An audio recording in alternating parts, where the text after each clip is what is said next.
Good afternoon. The first item of business this afternoon is a debate on motion number 4263 in the name of Richard Lochhead on the Common Agricultural Policy. Members who wish to take part in the debate should press the request to speak button now, and I call on Richard Lochhead to speak to move the motion. Cabinet Secretary, you have about 14 minutes. Presiding Officer, agriculture plays a central part in Scottish life.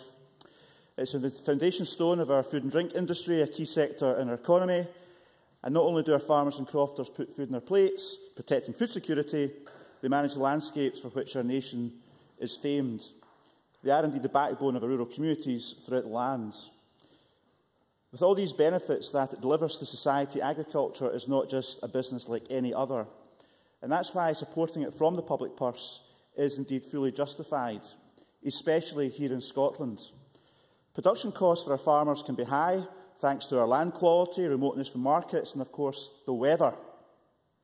In fact, as I'm sure as we are all aware, and as this week has reminded us, bad weather has indeed disrupted farming operations throughout most of this year. And indeed some crops have been damaged and conditions have been challenging for hay and silage making and, of course, for the harvest as well. And indeed grazing livestock has also been affected by very difficult conditions. And I'm sure we all today want to pay tribute to the professionalism with which our farmers have endured these challenges. But the particular challenges we face emphasise more than ever the crucial importance of getting things right for Scotland as we negotiate the CAP, the Common Agricultural Policy, from 2014 to 2020. So it is timely for Parliament to be debating the CAP today. And November, only a few weeks away, will be particularly important. In the European Parliament, the Agricultural Committee will vote on their amendments. Yes. Claire Baker. I thank the Cabinet Secretary's intervention. There's a report in the Courier today over Alan Smith's amendment. And while I do appreciate this as an attempt to deal with slipper farmers, concerns have been raised with me by the tenanting sector over unintended consequences and who would then own the land. I would appreciate some clarity from the Cabinet Secretary on what he understands the impact of the amendment would be. Well, my understanding from the issue is that it's mischief-making, not for the first time, by one particular MEP. And, of course, Alan Smith has made it clear, with, I understand, the support of tenant farmers, that the purpose of that amendment is to curb the trading of entitlements to avoid slipper farmers having their own way under the new system. So clearly that's a big issue for many people in this chamber and throughout Europe. But also, and I want to continue, I'll take intervention later on, also in November, we also have the Council of Ministers, where the Presidency will try to reach a partial agreement on the new CAP in areas where there has been some consensus so far. However, I expect the single most important event in November will be the European Summit on the 22nd and 23rd. An extra meeting, of course, has specifically been arranged to try and agree Europe's budget.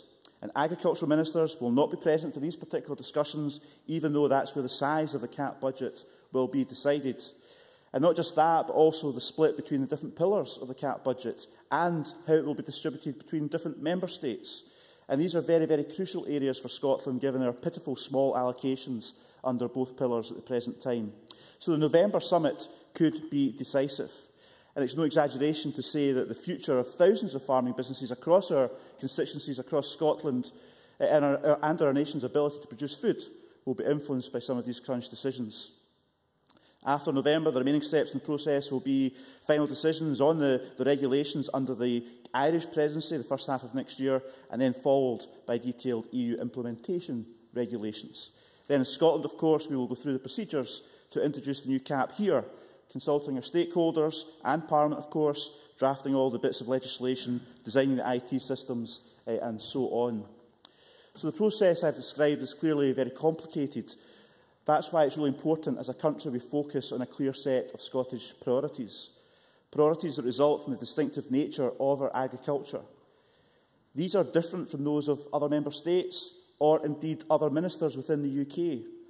And speaking of UK ministers, I was sad to see the departure of Jim Pace, a genuine friend of farming throughout the UK and here in Scotland, although of course I look forward to working equally well with his successor, David Heath.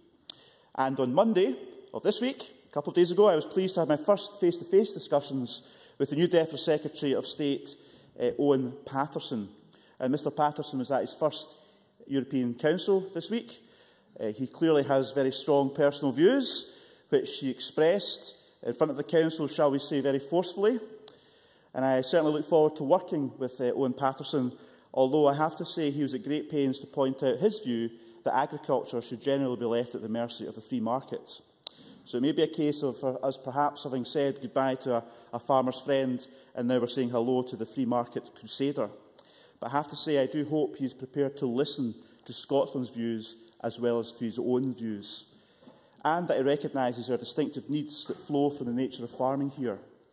We have 85% of LFA and an industry dominated by the livestock sector. We also have highly productive land with producers at the cutting edge of 21st century farming, and of course food and drink is a big part of our economy.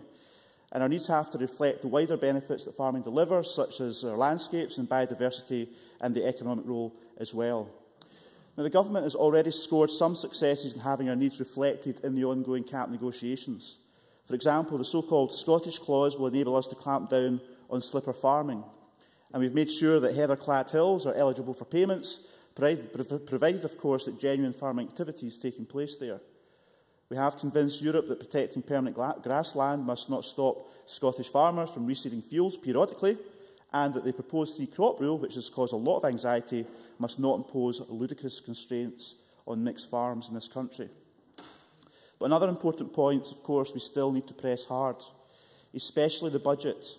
We cannot condemn Scotland's farmers to another decade of unfairly low CAP receipts. And as I've said many, many times, Scotland has the fourth lowest payments per hectare in Pillar 1 in Europe and the lowest in Europe in Pillar 2. And for Pillar 1, the Commission has proposed a mechanism to close the gap, which will help the Baltic states and Romania, for instance. And we could easily justify similar treatment for Scotland, given the cost of production that our producers experience. But we won't get it because we're not a member state yet. If we were, we would eventually receive, under the current proposals, between 100 and 200 million euros a year extra, according to the Commission's methodology. Alex Ferguson. I accept what he says. I think it's all open to debate. But given the growing uncertainty about whether or not Scotland would automatically become a member state of the EU in the unlikely event of it deciding to go independent, would he like to explain where support for agriculture would come from in the time between, as I say, unlikely going independent and us becoming a member state, which could be a matter of several years? Cabinet Secretary. Well, rather than responding to member scaremongering, perhaps I could point out to the member there was a number of raised eyebrows around the Council of Ministers table earlier this week when the Secretary of State was speaking, and it's certainly not Scotland that these member states would want to eject from the European Union. But can I turn to Pillar 2? The Commission wants to allocate at least some of the budget using objective criteria, and that would be good for us. But member states are resisting putting their vested interests, unfortunately, before fairness. This means there is a real risk that after this reform, Scotland could have the lowest payments in Europe in both Pillar 1 and Pillar 2.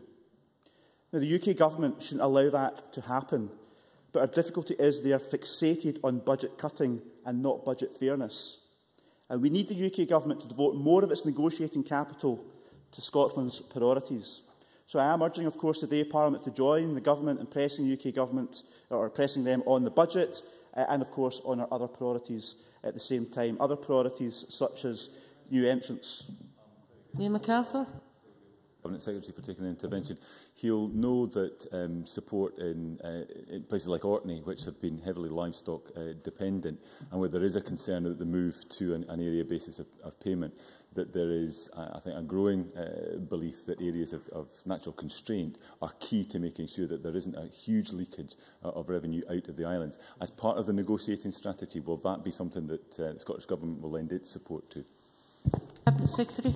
Yes, I certainly recognise the importance of the current LFAS regime to Liam MacArthur's constituents and indeed to many other members' constituents as well. That is a key priority, and if I have time, will come on to some reassurance, hopefully, to give the member over the future of the new areas of natural constraints regime that may be in place pretty soon. But, of course, there are a number of priorities facing Scotland, whether it's protecting LFAS or indeed helping new entrants. And of course, the Government had a new entrants panel meet just a few weeks ago, and we now have set up an advisory panel from new entrants in Scotland to help guide us with their views throughout the CAP negotiations. We have said, of course, we want support for new entrants to be available from day one of the new policy. Another issue, of course, is coupled payments, and the Commission's proposal lets some Member States have 10%, up to 10% of their national envelope for coupled payments, but Scotland, of course, the figure is only 5%. Now, as I said, when the census figures for agriculture and livestock were published this week, the trend in livestock numbers shows why coupled payments are absolutely essential in some circumstances, and the proposals at the moment are unfair, and we need a level playing field. If other countries are entitled to 10% coupled payments, we should have that option also here in Scotland, so that again is a priority. Another priority, of course, which I know many members share concerns over, is that of greening the new CAP. And the principle of greening is a good one. I'm sure we all support that, but there are, of course, big problems in how it's currently being proposed by the Commission. And I also have to say I remain disappointed that climate change, the predominant environmental challenge of our times, plays hardly any part in the proposals, and I think that's a missed opportunity, and I shall continue to raise that as I did in Brussels this week again. And a real worry with the greening proposals as they stand is the existing proposals risk hitting the wrong targets. It's right to insist on environmental improvements, perhaps in the arable deserts that exist in some parts of Europe, but Scotland isn't like that. Could anyone really claim that the famous Scottish Highlands, rich in semi-natural vegetation and biodiversity, are not green? In fact, if the greening proposals are badly designed, it could actually reduce biodiversity in some parts of Scotland if it results in less mixed farming, for instance, in certain areas. So again, it's really important that we do all we can to improve the greening proposals. Ecological focus areas also have the potential to be a positive step, but again, even the most intensive farmers, yes, they have to leave some space for ecologically focused areas, but the current proposals as they stand really are a nightmare for those officials and the government and bodies throughout Europe that have to actually implement these on the ground. The mapping alone for these proposals would require governments across Europe to hire thousands of more civil servants, a road I'm sure none of us want to go down. Again, these are points we're making to the Commissioner time and time again. Tavis Scott. Very much agreement with most of the priorities you set out, but would you also take on board the need for work to ensure the penalty regime that no doubt, sadly, will continue under the new CAP is both fair and proportionate, concerns that certainly exist in Scottish farming today? Cabinet Secretary. Well, again, I'm delighted by the growing consensus in this debate, because that is a point I was again about to come on to, and I do agree, because one of the problems we do face with the greening proposals, if they are incredibly difficult to implement and for our farmers and crofters to adhere to, then they will face penalties. And unfortunately, these penalties will continue to be disproportionate penalties, because that is one particular area that none of the Member States appear to be making inroads with in terms of the Commissioner's response, and we still face a disproportionate penalty system. So again, that's another ongoing battle that we have to fight in the important weeks and months ahead. I see I'm running out of time, Presiding Officer. I'll just touch on a couple of quick issues. Firstly, there's the timing of the new system. The Commissioner has at last accepted that it's impossible to have the new CAP operational on the 1st of January 2014. And for Pillar 1, whilst the delay is deeply disappointing for new entrants and excluded sectors, at least that will be relatively straightforward to keep delivering. The problem, of course, will be Pillar 2, because the legislation ends in 2013. At this stage, of course, we're reaching the end of the Rural Development Programme under Pillar 2, and we will do our utmost to minimise the gaps in any of those programmes. And I did explain to the Rural Affairs Committee just last week some of those areas, such as LEADER, of course, LFAS, to address Liam MacArthur's point, help for new entrants, etc., to continue. We will, of course, have to make sure some of these schemes do continue, but there will only be a proportion of the overall schemes, given the resources that are left in the budgets and programmes. So in drawing to a conclusion, Presiding Officer, I just want to say that these negotiations got another minute or so, Cabinet Secretary, are incredibly important for Scotland. Agriculture is different across the whole of the UK. And can I just say that whilst I respect DEFRA's right to have different views, different from ours here in Scotland, I cannot accept them retaining control over a devolved area of policy by the back door. One of the unfortunate aspects of devolution at the moment is because agriculture is decided in Europe, who are represented by the UK government, ministers have the ability and are using that ability to press the devolution override button. So we agree a policy here in Scotland, but it does not use up any UK negotiating capital because it so happens UK ministers do not agree with the policy which is the will of this Parliament. So they have the ability to water down or ignore policies agreed in Scotland that we feel is best for Scottish agriculture, because philosophically, for political reasons or whatever, ministers and DEFRA just disagree with what we're doing here in Scotland. So we do not have the ability to make sure we can pursue our priorities in Europe. No doubt that is a debate for another day in terms of how Scotland is represented in Europe, but it does explain the importance that we speak with one voice as a Parliament and as a country in the few weeks and months ahead, as we have this devolved Scottish Parliament, and we have to make sure the will of this Scottish Parliament is reflected in the negotiating priorities of the UK Government. If we don't do that, we will not be able to deliver the really bright future we can for our rural communities, for our farmers and crofters, our food and drink sectors, and for everyone who's involved in fantastic Scottish agriculture at the current time. And I'm sure that's an aim we all share and want to deliver, and I hope you can support the Government's motion today. Thank you. I now call on Claire Baker to speak to and move amendment number 4263.1. Ms Baker, you've got around 10 minutes. Thank you, Presiding Officer. This is a crucial period on the path to CAP reform. We are in the heat of negotiations and trade-offs, facing time pressure and budgetary uncertainty, with pulls in all directions, but we mustn't lose sight of why reform is necessary.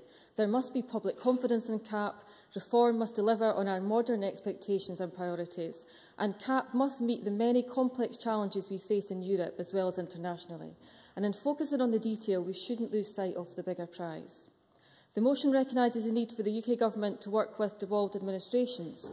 There are challenges in the recent change of Cabinet team, and I don't mean Paul Wheelhouse, who I hope is enjoying his new ministerial role, but both in terms of politics and timing, there is a challenge in the new team from the UK Government, but regardless of political affiliation, there is a need to work together, and the initial comments from governments have been encouraging. Labour's amendment today places an emphasis on public benefit, which is crucial to securing public confidence. And by highlighting rural communities, a recognition that CAP is not just about farming, but also about delivering a wider set of objectives for our rural communities. So I do think Jim Hume's amendment makes some fair points around financial modelling, which I understand the Welsh Government has done with a certain amount of success. And this may show up, while this may show up winners and losers, it will also provide the opportunity to test the proposals further and move quickly to address any issues. And also on the issue of transition, I think there does need to be greater engagement on this. I'll say that we're happy to support the Conservative amendment this afternoon. So in 2010, at the very start of this process, the Commission held a public consultation, and this consultation showed support from all sections of society for the continuation of a common agricultural policy to maintain diversified farming systems and deliver multiple public goods. But perhaps not unsurprisingly, there was less agreement on how we achieve this. So interest groups are strong in this debate, and MEPs will have to resolve competing interests, though encouragingly there is a degree of consensus in Scotland about the direction reform must go in. However, the European Parliament and the Commission must hold their nerve and ensure that public interest is at the centre of reform. So for the first time we have co-decision making between the European Parliament and the Commission, and this should lead to greater democratic accountability. But this is attempting to get agreement between 27 member states on over 7,500 amendments, and each state is in there promoting their own interests. And that's a reality which can threaten progress on reform, but they must focus on what is on the best interest of us all: progress on the environment and biodiversity, sustainable farming, balance with food security, sustainable rural communities and multiple social and public gains. But then we can't ignore the context of this reform. Initially introduced to boost food production in response to post-war shortages, CAP has increasingly been about much more than farming. And while the European Parliament identifies food security, it also identifies rising energy prices, climate change, environmental protection, land abandonment and the economic crisis as challenges that CAP must respond to. So this is a time of unrest and uncertainty across Europe, both economically and socially. There are protests across Europe at austerity measures, at rising unemployment and poverty. And the CAP reform doesn't happen in a bubble. We need to recognise that in a time of austerity, the CAP budget is in the region of €57 billion a year, making up at least 40% of the EU budget. And so there must be confidence in what that investment delivers, and there must be transparency. Now, change will happen, and we can see this positively, and that it can give us some opportunity to make some sensible decisions. And looking at the payments received in Scotland, they range from a business who receives £196.56 a year in rural development programme to others receiving almost £1 million in direct subsidy. So administration costs must lead to questions around small payments, and large payments to profitable businesses need to be justified if they are to continue, whether that is to large farms or to estates or to charities. We talk about the historic legacy... Rob Gibson. The member for taking an intervention. Would she agree with me that we ought to be pressing harder to make sure that all the payments are explained by the names of the people who receive them, rather than the European judgment that keeps these secret? Claire Baker. I think Rob Gibson makes an important point. The DEFRA website does have a certain amount of information, but obviously it's often collected into a bigger business and it can be difficult to identify. And I do agree that we need, when we're talking about large sums of public money, there needs to be transparency. And we talk about the historic legacy of Scotland's share of the budget within the EU and the UK, but we also see big variations by region within Scotland, with recipients in East Lothian receiving an average payment of over €125,000, while Highland receives an average of just over €34,000. The Scottish Agricultural College published recently a regional analysis of unemployment in Scotland, and it identified particular challenges such as the cost of service delivery, the ageing population, the relatively smaller size of the private sector, lower wages but higher prices in the rural economy. And it showed that there is a stronger relationship between growth and employment in urban areas, and that our response to rural unemployment must be complex and tailored. And so we can use the opportunity for CAP reform, whether that is through supporting agriculture and the employment it offers, or through the SRDP programme and the opportunities it can create, to respond to these pressures people are facing in rural communities. And this does give us an opportunity to be imaginative. And take the example of crofting. Crofting agriculture is agreed generally to be typically uneconomical, but at the same time it sustains rural populations across a large part of Scotland. CAP reform could give us the opportunity to ensure appropriate measures are put in place to protect and enhance crofting agriculture if we decide to take that decision. And in their briefing, SCVO identified that less than 15% of the current SRDP budget was available to rural communities and non-farm enterprises. And there is a strong argument that this percentage should rise significantly to promote social inclusion, poverty reduction and a wider range of economic development initiatives. So there's a lot to do to ensure we get the best outcomes from rural investment. So there is, however, a broad consensus on the key agricultural messages for Scotland in the reform process, and it's worth re-emphasising them today. NFU have raised 10 priorities, which also start to highlight the choices there will be for the Scottish Government in terms of regional payments. And while Scotland has some bingo operators, we're not dealing with the mono farms we see in parts of Europe. And on many issues, there is agreement between the farming and environment sector on the need for flexibility and a system of incentives and rewards that reward farmers for work that they already do.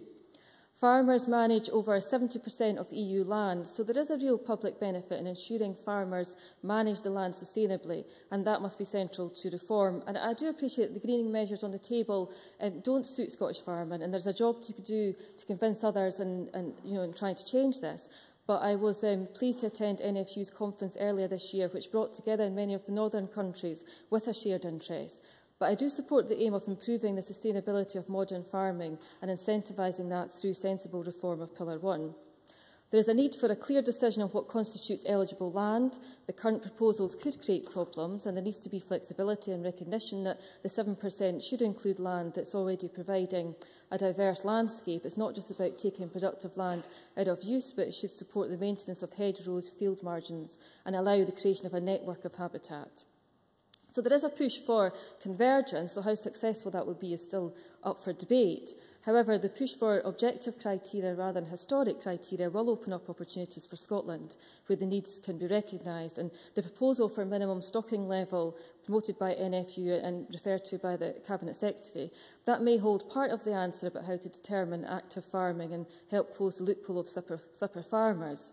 But we do have to guard against unintended consequences. And I appreciate the Cabinet Secretary earlier commented on Alan Smith's amendment, but I would urge him to speak to the tenanted sector who today have raised concerns with me over unintended consequences, particularly in terms of where ownership would lie.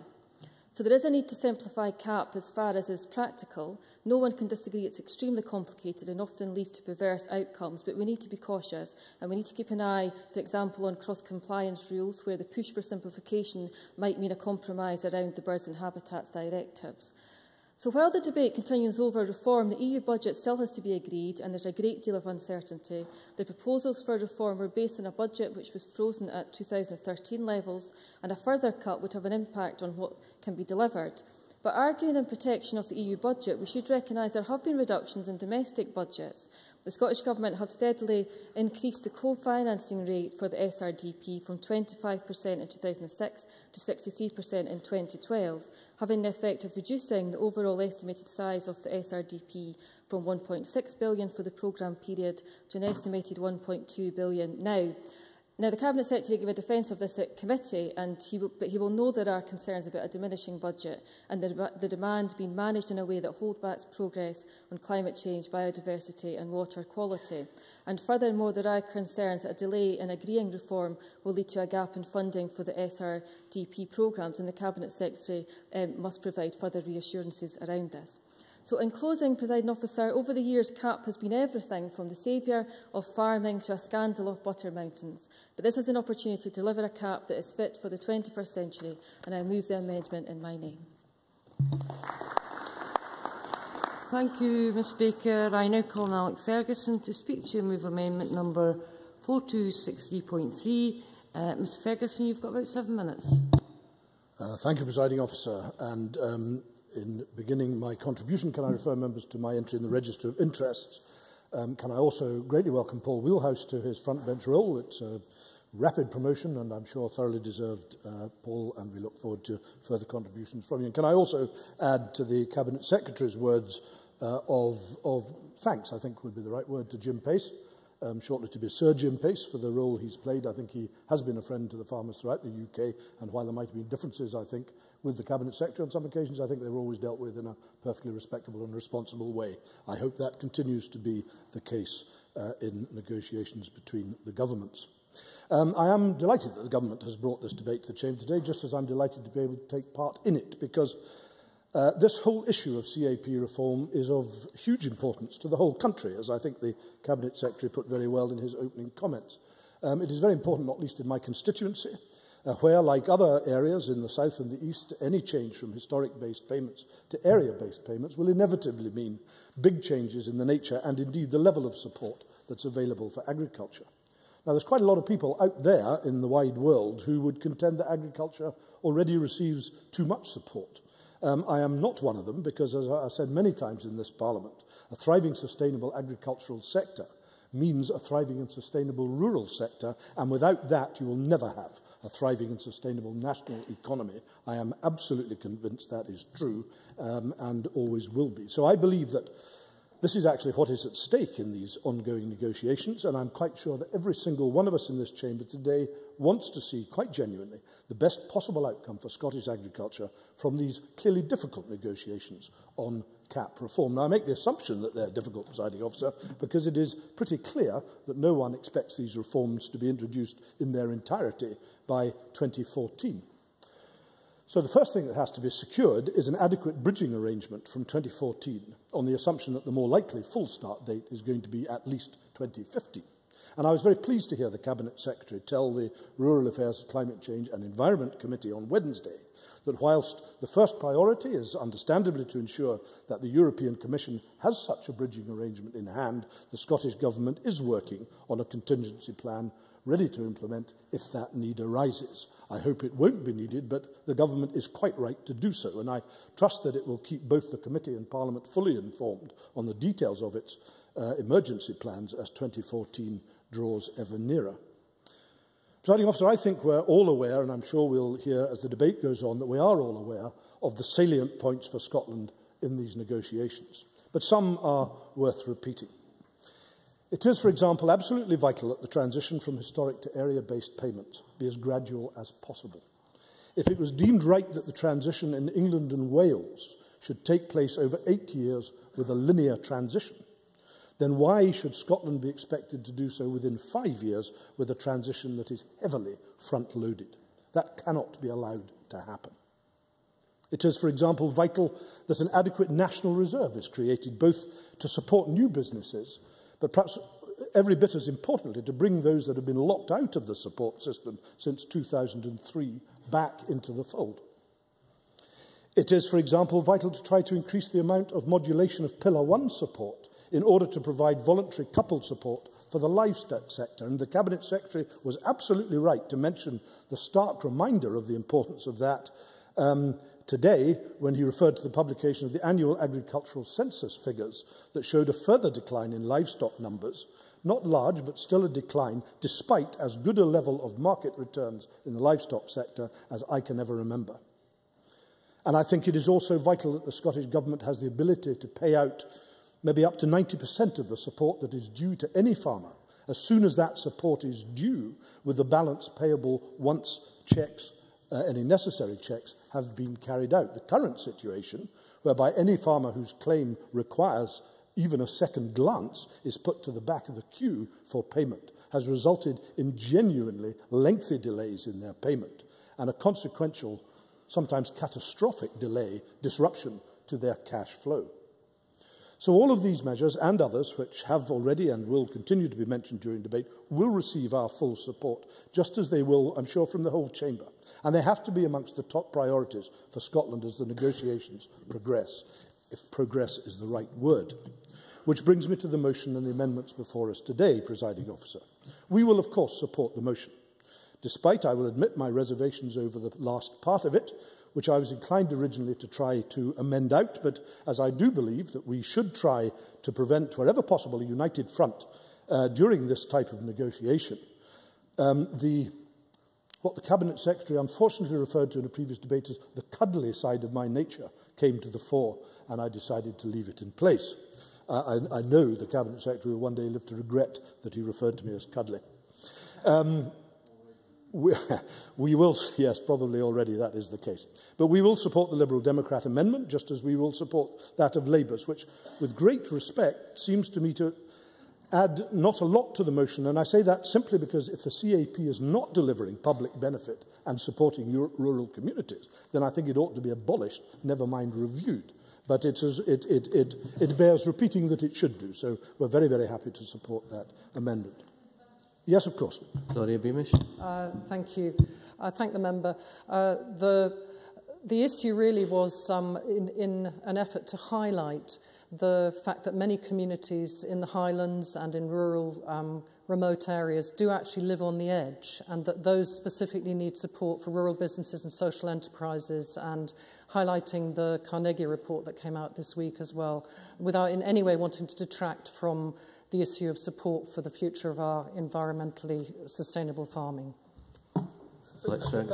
I accept that in its entirety. I don't think it's just in the Highland Islands that communities live on the edge. As Claudia Beamish will know, as a South of Scotland representative, there are many others, even in the South of Scotland, that do the same. So I don't wish to denigrate the amendment in any shape. I just think that needs to be a fundamental part of CAP in the first place. But as I say, I'm very, very happy to support the amendment that highlights the very issues you've just said.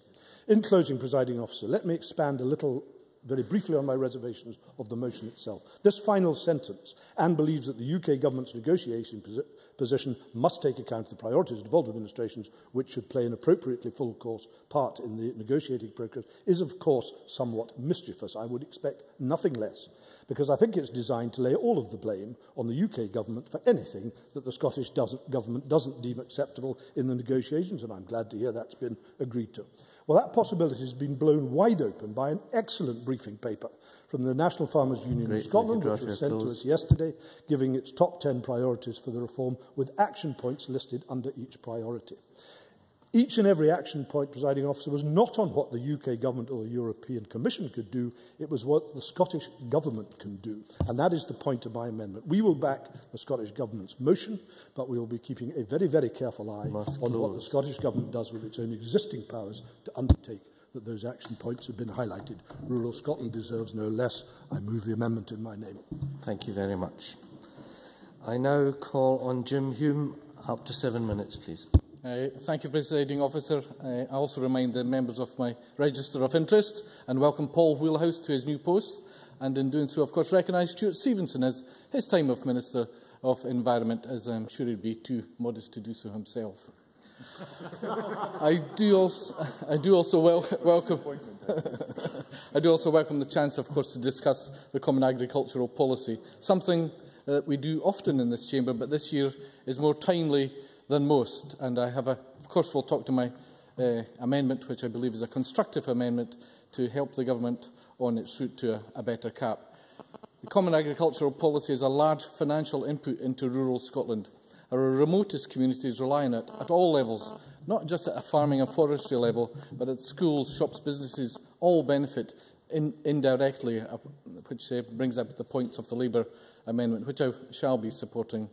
Therefore, the reform of CAP that is now upon us is, of course, vital. The EU's CAP, in fact, finishes at the end of next year, 2013, and it's important that Scotland gets a good deal. And, of course, we know that it's now unlikely that we shall have implementation by December 2013. So, technically, if there's not an agreed new CAP by the end of next year, the Pillar 1 payments would continue, but not necessarily the Pillar 2 payments. These are the ones that go to the less favoured areas: new entrant scheme, agri-environmental schemes, forestry grants, business development, leader. And I've recently brought this up at the committee, but again use this opportunity to encourage the Cabinet Secretary to ensure that he can persuade the EU to roll over these important instruments if there is a gap between the caps. We still don't know fully yet what budget cap there shall be in the EU, but Commissioner Cholos was positive last week when he came to Scotland at the invite of George Lyne that the budget would be agreed by November. So regarding the government's motion, I have no real issue with it, but in the latter part it mentions that the UK government must take into account the priorities of the devolved administrations. Mr Lockhead's well aware that there is an open door to him to influence at all levels in these important discussions at EU as well as at Westminster. And that's where my amendment comes into play. It seems that there has been not much evidence of engagement at an EU level. As I said, there is an open door at EU level for this government to engage. My concern that Mr Lockhead sits back and blames Westminster for a bad deal. Commissioner Cholos was clear last week, hinting that regional approaches to CAP, as long as they delivered on the EU's environmental goals, may be considered. So that's a clear message to this government to fully engage with the EU. Of course. Richard Lockhead. Can I thank the member for giving way? Given that I just returned yesterday late afternoon from 3 days in Brussels, speaking to MEPs, commissioners, other member states and the UK government, as I have been doing for the last few years, will the member at least accept we are doing our utmost to influence European negotiations? Jim Hume. I'm glad you're engaging and look forward to hearing what proposals you put towards all the stakeholders in that. So I call on the government to use, of course, all its efforts to engage with the EU as a devolved administration, clearly stating what would be better for Scotland, their proposals. It's a golden opportunity for Mr Lockhead, of course, to get a feather in his cap for getting the best deal for Scotland.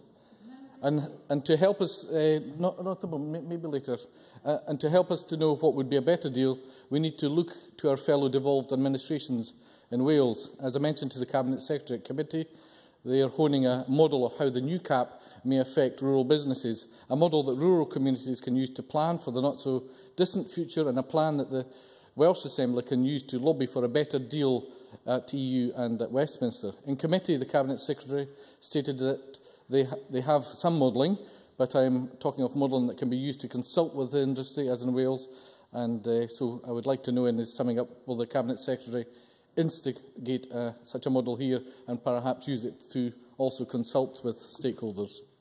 This modelling would be important for Scotland as stated, but no doubt there shall be losers from any changes in CAP.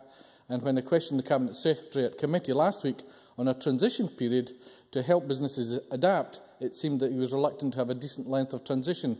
I would ask the Cabinet Secretary to consider this. The industry is keen on a longer transition to allow business change, and there's plenty precedence regarding this, as was the case with the last CAP reform, as referred to by Alex Ferguson. So it can be done.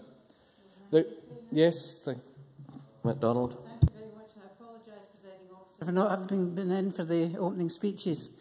Since the member is as well versed as anyone in this chamber in the practical application of CAP, can he say whether or not he judges that in the years that the Cabinet Minister has been going to Brussels, that he has enhanced the ability to speak and gain results for Scotland, or is it very much of a muchness? Jim Hume. Thank you. I think what the important part is at the moment, we're coming to the first real challenge, the biggest challenge that Mr Lockhead's had. So we'll be looking forward to seeing good results from that. The Cabinet Secretary suggested at committee that any transition would relate to how we can help new entrants. It doesn't have to, is my argument. A national reserve which runs along the full term of the next CAP would allow new entrants to be helped at any point during its term, albeit it may be a little bit more work for civil servants, but it would ensure a fairer CAP. So in summing up, I'd be interested in the Cabinet Secretary's view on transition and ask him what he has been calling for at EU and UK level. Mr Lockhead has criticised UK for changing the DEFRA team, but I think that was a little bit hypocrisy when at last year's NFU's AGM he said he was diametrically opposed to Mr Pace and Mrs Spellman.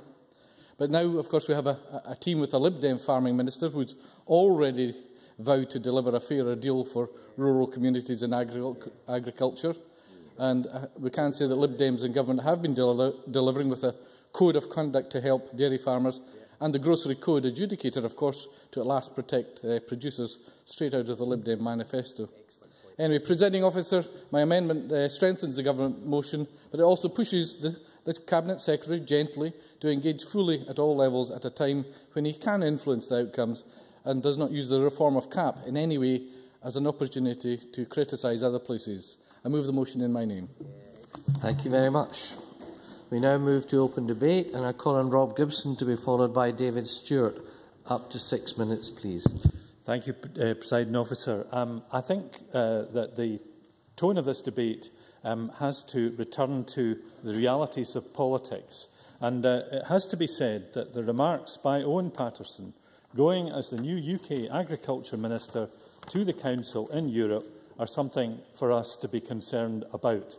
Not just us, but other people. But consider his interests in making sure that the market actually is the main driver for farm produce. I think that everybody here disagrees with that, given Scotland's conditions. And I think it's important to note that Brian Pack made those comments himself when he said that farming regimes in Scotland and England each require their own package. But it appeared to the new minister that it appears that the new minister wants to put England's approach first. Now, that's not the government speaking, that's the expert who looked at our uplands and difficult areas and someone who is highly respected in Scottish agriculture. Our conditions differ. Can we rely on the UK minister to reflect that and give them the weight that they deserve? I don't think so, but we await with some hope that that would happen.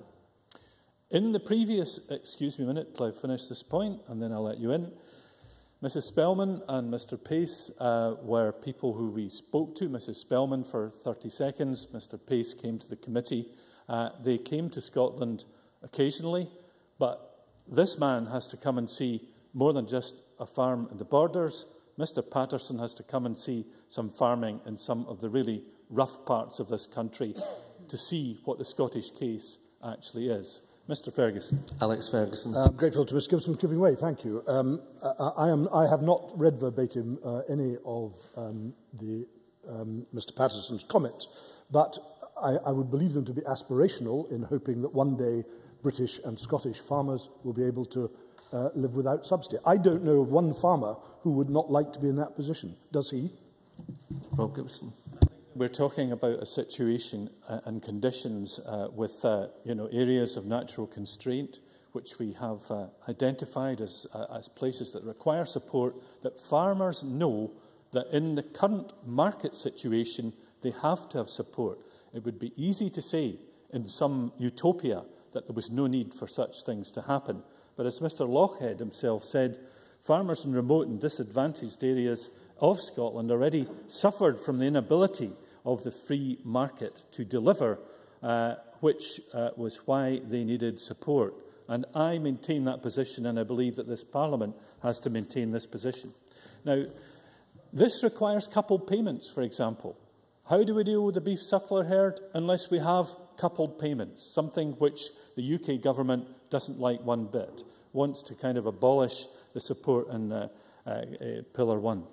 So if we have an approach which supports our farming with its high-quality produce, these things must be in place. Now, I'd like to move on to another aspect where it's a bit of a challenge, I think, and because there's a new CAP coming along, I think we've got to approach some of the wider issues where people not only have rights to support, but also responsibilities. And I refer, for example, to biodiversity and climate change, which the Cabinet Secretary has talked about. In preparation for Rio Plus 20, in Scotland here, a Sustainable Scotland, it was noted that a 2010 target to hold the loss of biodiversity in Scotland was not met. More effort and investment is now required to turn around continuing declines in nature. Key threats to the biodiversity, including habitat loss, intensification of land use, invasive species, diffuse pollution and marine ecosystems system degradation, continue largely unabated. Now, farmers have a major part to play, and crofters as well, in this process. And I would ask that we make sure that when we are giving the support in Pillars 1 and 2 for farmers, that we find appropriate ways through the greening for them to be able to contribute to this. Because it's been pointed out that our soils and so on are particularly lighter in the north. We've got a whole area where it's possible to make a big impact here, and we need to in agriculture because the emissions in agriculture are something that has yet to be fully tackled. Now, I don't have much time to talk about all of the subject matter, obviously, but the SRDP part of this, which we're dealing with, needs a carryover to make sure it's continuous. We agree about that. It's also going to contribute to the greening. We heard from the forestry industry about their wish for more sensible, simple access to funds. We've heard also about the group which has been looking at the way forward for forestry, that some land from agriculture needs to pass over into forestry. We have to find a way to do that so that farmers can be a part of it. It's 2% they're talking about of a change, so I think that's something that has to be negotiated. But the SRDP in forestry and in supporting, for example, the peatland opportunities that we have to be made more simple, have to be made more direct, and indeed the computer systems which govern these things have to be sorted out. Now, I heard about the Challenge Fund last week, which helps the food and drink industry and tourism, the North Highland Challenge Fund. That's an excellent example where, building on the fantastic local produce, we can sell it in a wider market. And Richard Lochhead announced that in my constituency, and I welcome the opportunities for producers. I also welcome the fact that Caithness Eggs, Mr Armitage near Wick, said the SRDP helped him get off the ground. Well, we hope that the future SRDPs and the CAP can help such innovative businesses get moving as well. I support the motion. Many thanks. I now call on David Stewart to be followed by Graham Day. Up to 6 minutes, please. Thank you, Presiding Officer. President Dwight Eisenhower famously said, and I quote, that farming looks mightily easy when your plough is a pencil and you're 1,000 miles away from the cornfield. It's very tempting to draw a comparison, of course, with the architects of the new CAP. Just when you've got to grips with the 4-axis model, the European Commission wants to abolish it. And if I could call in aid the recent quote from the Cabinet Secretary, who said that the current proposals are so complex that to implement them I'd have thousands of extra civil servants, which is a non-starter. But of course, presiding officer, complexity does not negate importance.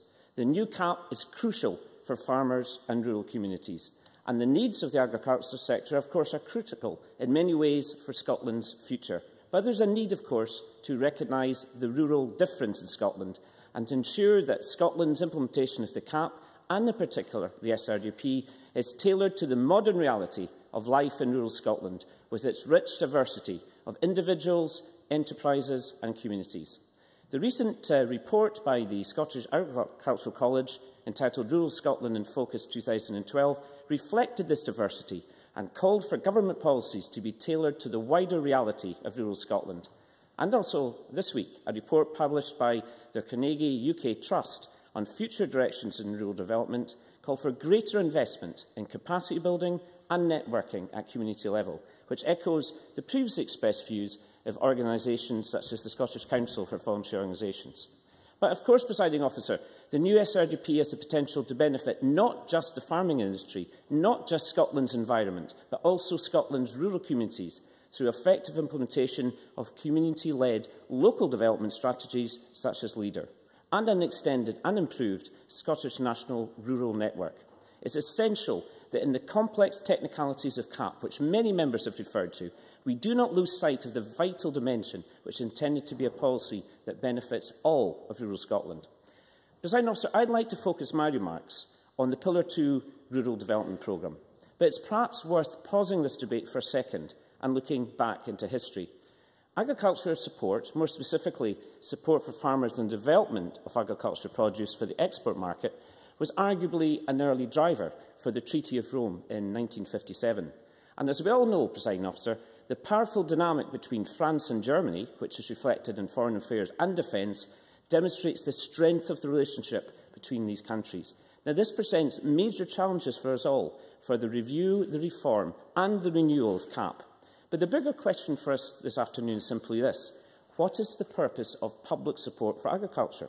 I believe it was well covered in the evidence to Rob Gibson's committee on the 30th of November last year, when Alan Smith MEP said, "National security is predicated on food security, and this must be our absolute North Star in the negotiations." But of course, the international picture is a crisis in global food price inflation. It's led to food riots in nearly every continent bar Europe. And of course, instability in the Middle East has hit the price of oil, affected transport and fertiliser costs. The key point is that security of supply is an issue for us in CAP, not just about the energy markets alone. But, presiding officer, I think we need the brand seer to predict what the CAP budget is going to be. As we've heard from many other speakers, there's a serious debate in Europe about whether the budget could be cut. If there is, there's a next stage argument about how much flexibility member states have to move funds through the pillars through modulation. And also, the Scottish Government is required to co-finance the SRDP. And Claire Baker already made a very good point that effectively the reduction, the increase in the co-financing to 63% has resulted in a reduction in the programme of SRDP down to 1.2 million. But of course, Pillar 2 rural development programmes must be linked with the 6 key priorities, including enhancing competitiveness, promoting ecosystems and developing social inclusion and poverty reduction. Pillar 2 has a crucial role to play in supporting and developing the delivery of public goods and services by agriculture. But as a number of members have stated, not least the Cabinet Secretary, the UK receives the lowest share of all EU member states, and Scotland has the lowest share of the 4 countries in the UK. Whatever the final EU framework, there will be an element of subsidiarity to member states and, of course, devolved governments. But is there room for sub-programmes in future SRDP? Could we construct targets to increase the numbers of crofters and small farmers? And does any member seriously suggest, I don't think they do, that food production is inherently in conflict with the protection of the environment and climate change mitigation? And on that point, I'd like to welcome Paul Wheelhouse to his place and place on record my thanks for the contribution of Stuart Stevenson, who is a very fine Minister for Climate Change. Margaret MacDonald. For giving way. Am I correct in thinking that he's developing a thesis that runs parallel to something that we discussed this morning, the limitations of variability inside the present powers that we have? How much can what he has just described be variable inside the constricts laid down because we're not a national state? Mr. Stewart, 30 seconds.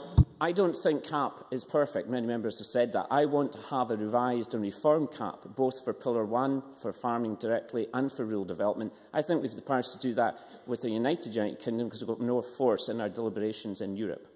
But as William Houston and Angus, from Angus Growers told the Rural Affairs Committee on the 23rd of November, we're going to need more food, but the outer Wales of Scotland have the ability to become more intensive at the same time as becoming more environmentally beneficial. So, in conclusion, Presiding Officer, I want a future rural development programme that has strong environmental stewardship, works actively to secure biodiversity and manage landscapes and habitat, and stress the needs of people in rural and remote areas. Rural development needs the people's intelligence and individuality. And in conclusion, the acid test will be how CAP delivers for most rural and fragile remote areas. Thank you. Thank you. I now call on Graham Day to be followed by Angus MacDonald. Up to 6 minutes, please. Thank you, Presiding Officer. Can I begin by making clear my support for the motion, and in particular the closing lines already referred to by Alec Ferguson and I think Jim Hume, which states the UK Government's negotiating position must take account of the priorities of devolved administrations, which should play an appropriately full role in the negotiating process. Now, I know there will be some on the opposition benches thinking, well, an SNP backbencher would be supporting the Government's motion, wouldn't they? But I don't say this so much from a party political perspective, but because having Cabinet Secretary Richard Lochhead playing a full role in the negotiations would be A, in Scotland's best interest, and B, a perhaps pragmatic and practical thing to do from a UK perspective. It is surely common sense that Richard Lochhead be given an appropriately full, indeed leading role in the negotiations involving ministers. Why?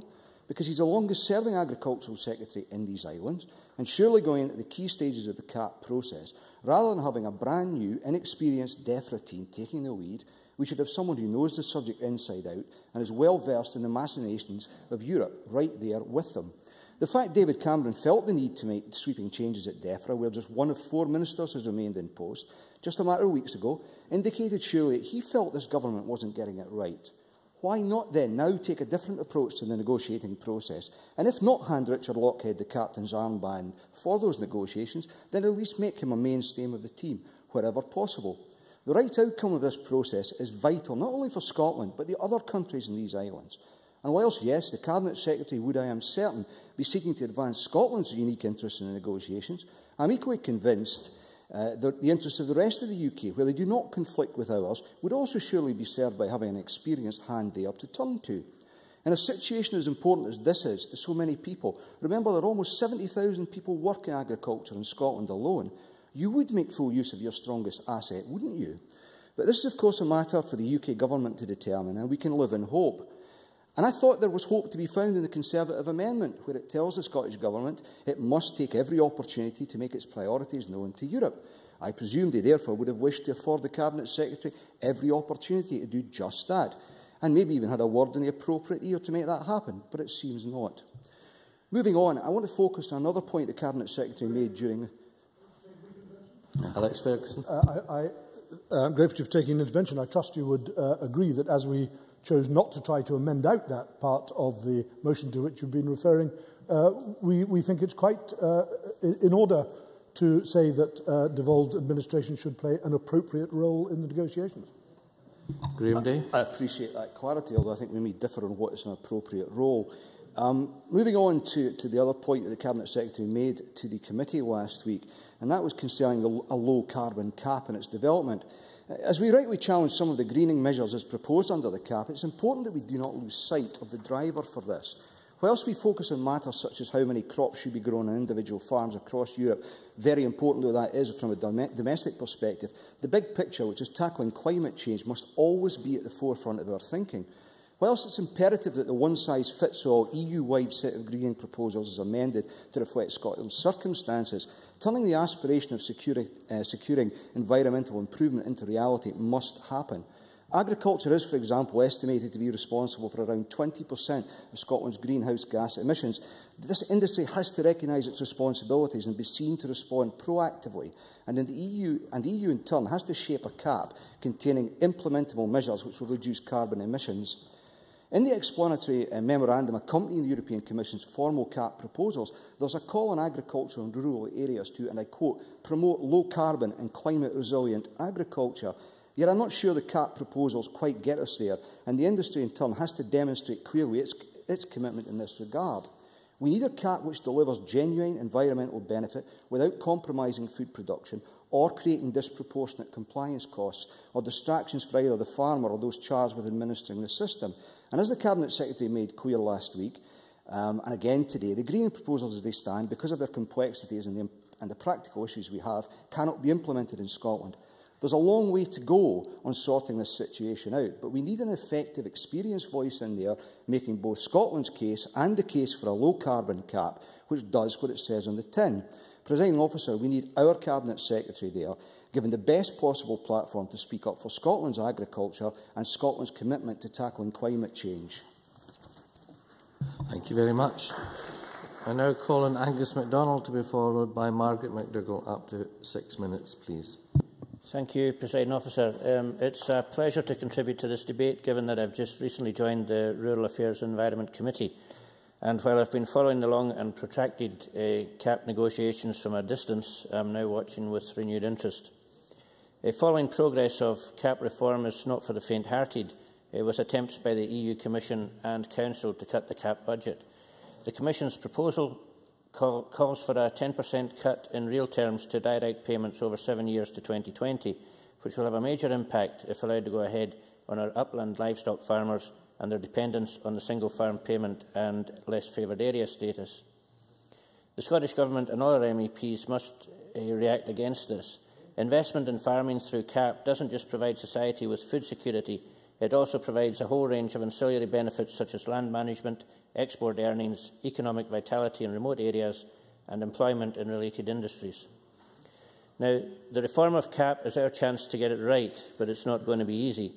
It's imperative that we have fairer budgets for both Pillar 1 and Pillar 2, more in line with Europe's direction of travel.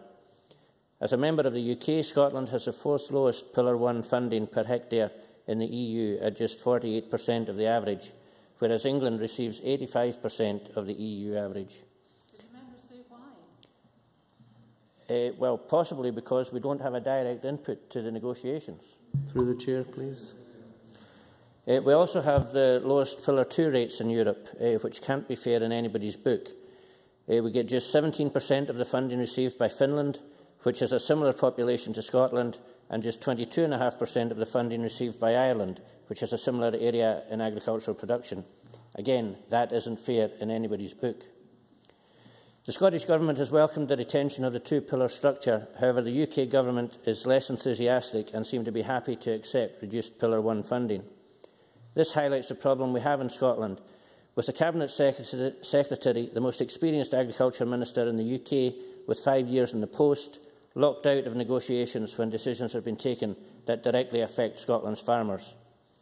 The choice clearly is a Scottish Cabinet Secretary with 5 years' experience in the job, or a DEFRA Secretary of State with 5 weeks' experience. I know which one we can trust to stand up for Scotland's farmers. Given the importance of the EU in agricultural policy and funding, it is vital for the future of our agricultural industry that Scotland has the same voice as other member states. Denmark, for example, where I actually farmed for a short period in a previous life, with a population similar in size to our own and a very strong agricultural sector, has 13 MEPs, while we have 6. This clearly leaves Scotland at a particular disadvantage. There are, of course, further disadvantages insofar as the Scottish Government disagree with the UK Government that the CAP budget should be reduced, but regardless of the views and concerns of the Scottish Government and Scottish farmers and crofters, under the current setup, the final UK provision will always go forward. A prime example of where differences exist is in the first pillar of CAP, which delivers support for farmers through the SFP. The UK Government's policy, on which devolved administrations were not consulted, is that it should be phased out. However, the Scottish Government has serious concerns, as this approach could have an extremely detrimental impact on large areas of Scottish agriculture. Around 85% of Scotland falls under the EU category of less favoured agricultural land, compared to 17% in England. With such differences in farming practices north and south of the border, it is, in my view, imperative that Scotland has a direct say at the top table, not shoved away in a corner and allowed out when the DEFRA Secretary of State sees fit. It will not have escaped members' notice that the EU Agricultural Commissioner was in town last week and heard the call loud and clear from Scottish farming leaders that they want to farm. leaving him in no doubt that maintaining farm production must be the #1 priority in any CAP reform deal. The visit gave the Commissioner the chance to hear at first hand the calls to ensure that future policies work on the ground, not just on paper, and the need to ensure that the UK gets a fair share of the budget. The NFUS President, Nigel Miller, also took advantage of the Commissioner's visit by stressing to him that Scotland's budget share falls well short of the EU average and that Scotland's spend should not be subject to any cuts. Warnings were also given to the Commissioner that Scotland's beef farmers are facing a challenge which could lead to a beef exodus, with the latest figures from QMS, that's Quality Meat Scotland, showing that every suckler cow is losing £130 per year before support payments are accounted for. If this continues, we'll reach a stage where there are no cows grazing on the hills and uplands, with no calves coming forward to supply lowland beef finishers and ultimately cutting the supply of Scotch beef to customers. It's clear that the best way to ensure a viable future for suckler beef production is to channel support into production of beef calves, which will in turn maintain the upland environment through proper stocking rates and maintain rural communities. In my final half-minute, I'd like to turn to new entrants. As we know, the population of the agricultural community is ageing and we need to breathe new life into the industry. That's why the new entrant scheme is very welcome. However, as if starting up a farm from scratch isn't difficult enough, new entrants are being penalised through the current CAP legislation, which effectively cuts them out of receiving single farm payment or any funds from the SRDP, which puts new entrants at an instant disadvantage. It's therefore hoped that the next round of CAP reform will not exclude new entrants' ability to apply for SFP or SRDP funding. Presiding Officer, in closing, can I say I've only touched on just a couple of the issues being faced by Scotland's farmers. Therefore, I look forward to further CAP debates in the Chamber and at committee, and I wish the Cabinet Secretary well in his further negotiations in Europe and indeed with the UK. Many thanks. Now call on Margaret McDougall to be followed by Jean Urquhart. Up to 6 minutes, please. Thank you, Presiding Officer. I welcome this opportunity to speak in this Scottish Government debate on the Common Agricultural Policy. I'm going to use my time today to highlight numerous concerns that have been brought to my attention. There is uncertainty about when the reforms will actually be implemented, and that any delay could have negative repercussions on rural development. Currently, there are over 7,500 amendments to the CAP reform proposals. I don't know if this is a record for the number of amendments, or maybe it's the norm for European matters. But it does mean that a great deal of time will be taken up before they go to committee in November. It also shows that Member States and individuals have a great many concerns with the proposals. Most people accept that the new CAP will not be ready to start in 2014. So the prospect of delays is very real, and we need to know exactly what transitional measures will be put in place. I understand that Member States would prefer to see a rollover into another year, but that the Commissioner would not be in favour of this, as it would take the pressure off finding an agreement as soon as possible. Also, we need to make sure that bridging is available for replacement programmes like the Less Favoured Areas Support Scheme and the Rural Development Programme. If this does not happen, any break in funding could have a much wider effect on both the rural economy and any environmental programmes currently in place. Within the CAP reform, we also need to look again at how we deliver certain payments, such as the new entrance scheme under the next Scottish Rural Development Programme. It is crucial that we get a new generation into farming, and there are young people out there who want to take up the profession. However, it is a very difficult area to access, as very often young people do not have the capital to start up or take over a farm. So we need to take a more direct approach and find easier routes to making this happen. The Cabinet Secretary acknowledges that a major barrier to new farmers is the lack of land for let, and we need to find a variety of new ways to make land available that isn't overly expensive, yet offers security of tenure. So I am interested in hearing the findings of the Land Reform Review Group on access for new entrants when they report at the end of 2013. I wish to highlight the issue of greening of Pillar 1, proposals such as the 3-crop rule, if you have more than 3 hectares of arable land. This would be simply impossible to meet on some of Scotland's hill farms due to the environment in these areas. So we need more flexibility here, either by increasing the hectare requirement or arguing for a more regional approach to greening so Scotland's farmers won't be penalised. If this proposal goes ahead in its current form, it's difficult to see how it can be implemented at all in Scotland. In winding up, ensuring that 7% of arable land is available for ecological focus areas is a good idea in principle. I agree with Scottish Environment Link when they argue that hedgerows, field margins, small areas of scrub and gorse and woodlands and productive field corners should all be eligible for support under this measure. And it should also include intensely managed grassland. This would allow most Scottish farmers to easily meet the 7% requirement.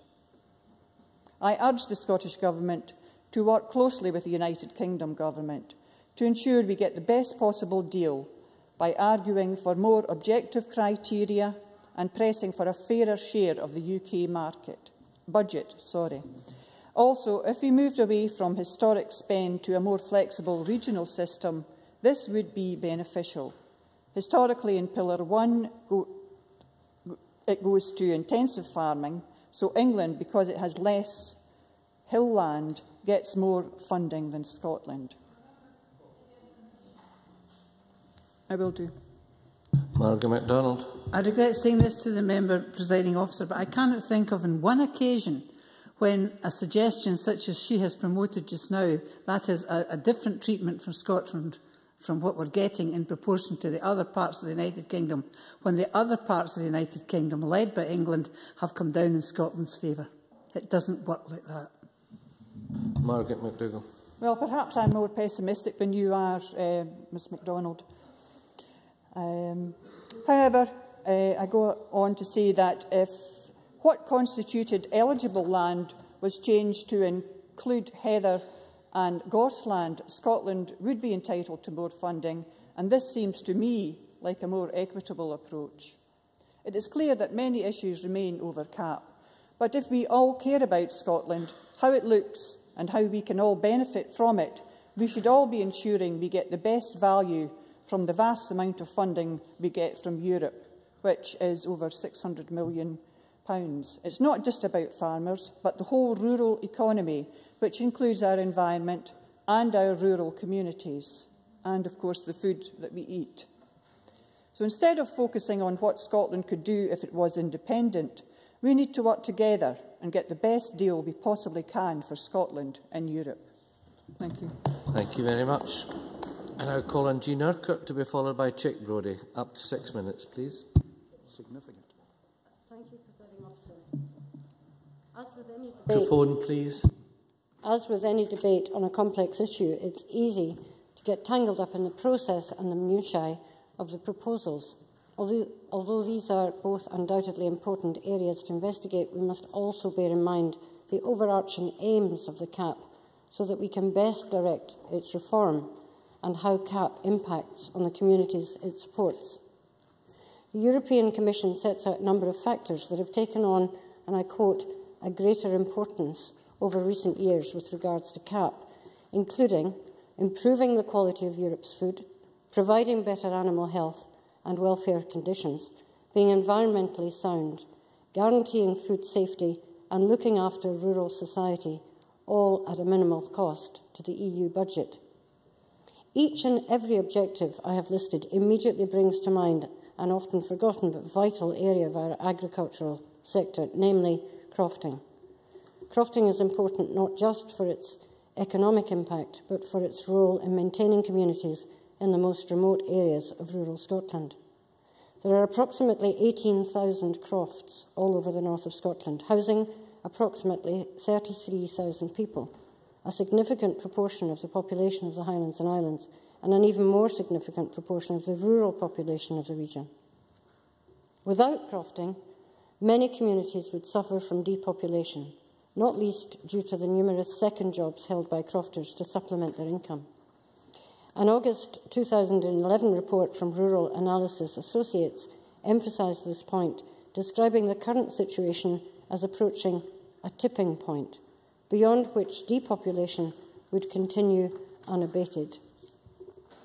This situation would obviously be very detrimental to Scottish society and to Scottish agriculture, as it would leave vast swathes of Scottish agricultural land unused and unmanaged. Crofters for many years have been particularly dependent on income from environmental schemes. I understand that Scotland currently receives one of the lowest rates of Pillar 2 payments in Europe. And just as crofters are dependent on environmental income, so too our wider economy. Tourism also depends on being able to utilise that environment and managed landscape to sell Scotland to the world. Through the Crofting Reform Act, the Scottish Government has shown its commitment to crofting, and we need now to make sure that crofting also gets the recognition and financial support through the Common Agricultural Policy, which will allow it to develop and flourish. The care and expertise afforded by crofters to their livestock is also of vital importance to Scotland as a whole. For example, Caithness beef and eggs, Mr Gibson, Hebridean and Shetland lamb, originating in crofting husbandry, are some of the many products that Scotland would not be able to proudly call their own if it were not for the work of our crofting community. With the right support and investment, there are yet more opportunities to develop niche and artisan food companies across the Highlands and Islands. And in addition, the quality store animals reared on crofts form a critical part of the supply chain for our lowland finishers. Without this, the food and drink sector is less sustainable, as crofting is the first brick in the quality wall. It's crystal clear that Scotland's crofters play an important role in securing all of the European Commission's objectives for CAP. It is therefore vital that CAP reform ensures that this role is made easier to perform. Currently, the vast majority of direct payments to Scottish agriculture are directed to the east and southwest of Scotland. Very little money, by comparison, currently goes to the beautiful but difficult to farm Highlands and Islands, which almost universally falls under the less favoured area or area of natural constraint banner. The money afforded to LFA and ANC areas, which mostly contain crofting communities, really does make the difference, as without them many crofters would find the marginal income they make from their activities disappear altogether, bringing us even closer to the tipping point I mentioned earlier. It is therefore vital that the Cabinet Secretary continues to push for the best deal possible and to ensure that no farms or crofts are left out from these designations. I'd like to close, Presiding Officer, by once again stressing the importance of crofting to our agricultural and food and drink sectors, the wider economy, as well as to the survival of our most remote communities. And I trust that the Cabinet Secretary will continue to represent crofting interests at the highest level. Thank you. Thank you very much. I now call on Chick Brodie to be followed by Graham Pearson. Presiding Officer, may I firstly welcome my South of Scotland colleague Paul Wheelhouse to the job of Minister. I know he will be a real asset to the ministerial team. With your indulgence, Presiding Officer, I approach this debate not just as one of the parliamentary representatives of a large region of Scotland, but also as a member of the Economy, Energy and Tourist Committee. I do so for let us not forget the key role that the active assets of our rural and agricultural economies play in the heart of Scotland's, at the heart of Scotland's economic well-being. And as we do, Presiding Officer, drive to our goals of increasing our food and drink exports by 50% over the next 5 years, and of achieving our energy, our climate change and our environmental targets by 2020, that message has to be clear to all in Scotland as to why a seismic change in CAP reform is negotiated for and in favour and is one that works well for Scotland and its farmers and the rural population. A change, indeed, that should be fully recognised and better recognised by Scotland's relationship to Europe and to those that make the decisions on CAP. I was impressed by, and he's not here, Alec Ferguson's articulacy and forcefulness in agreeing that we need to do something for Scotland, yet he still bends the knee towards talking to the UK government and Europe rather than seeking the change that is absolutely necessary for us to achieve the goals that we have for Scotland. I applaud the efforts of our Cabinet Secretary in the efforts which he has deployed in recognising the clear water of difference that exists between the rural areas of Scotland and the rest of the rural UK. And as Rob Gibson says, perhaps Mr Patterson should come quickly to understand what these differences genuinely are. 50 years on, Presiding Officer, when CAP was designed to secure environmental, rural development and the production and distribution of valued food resource, we yet have an iniquitous system for financial support for Scottish agriculture.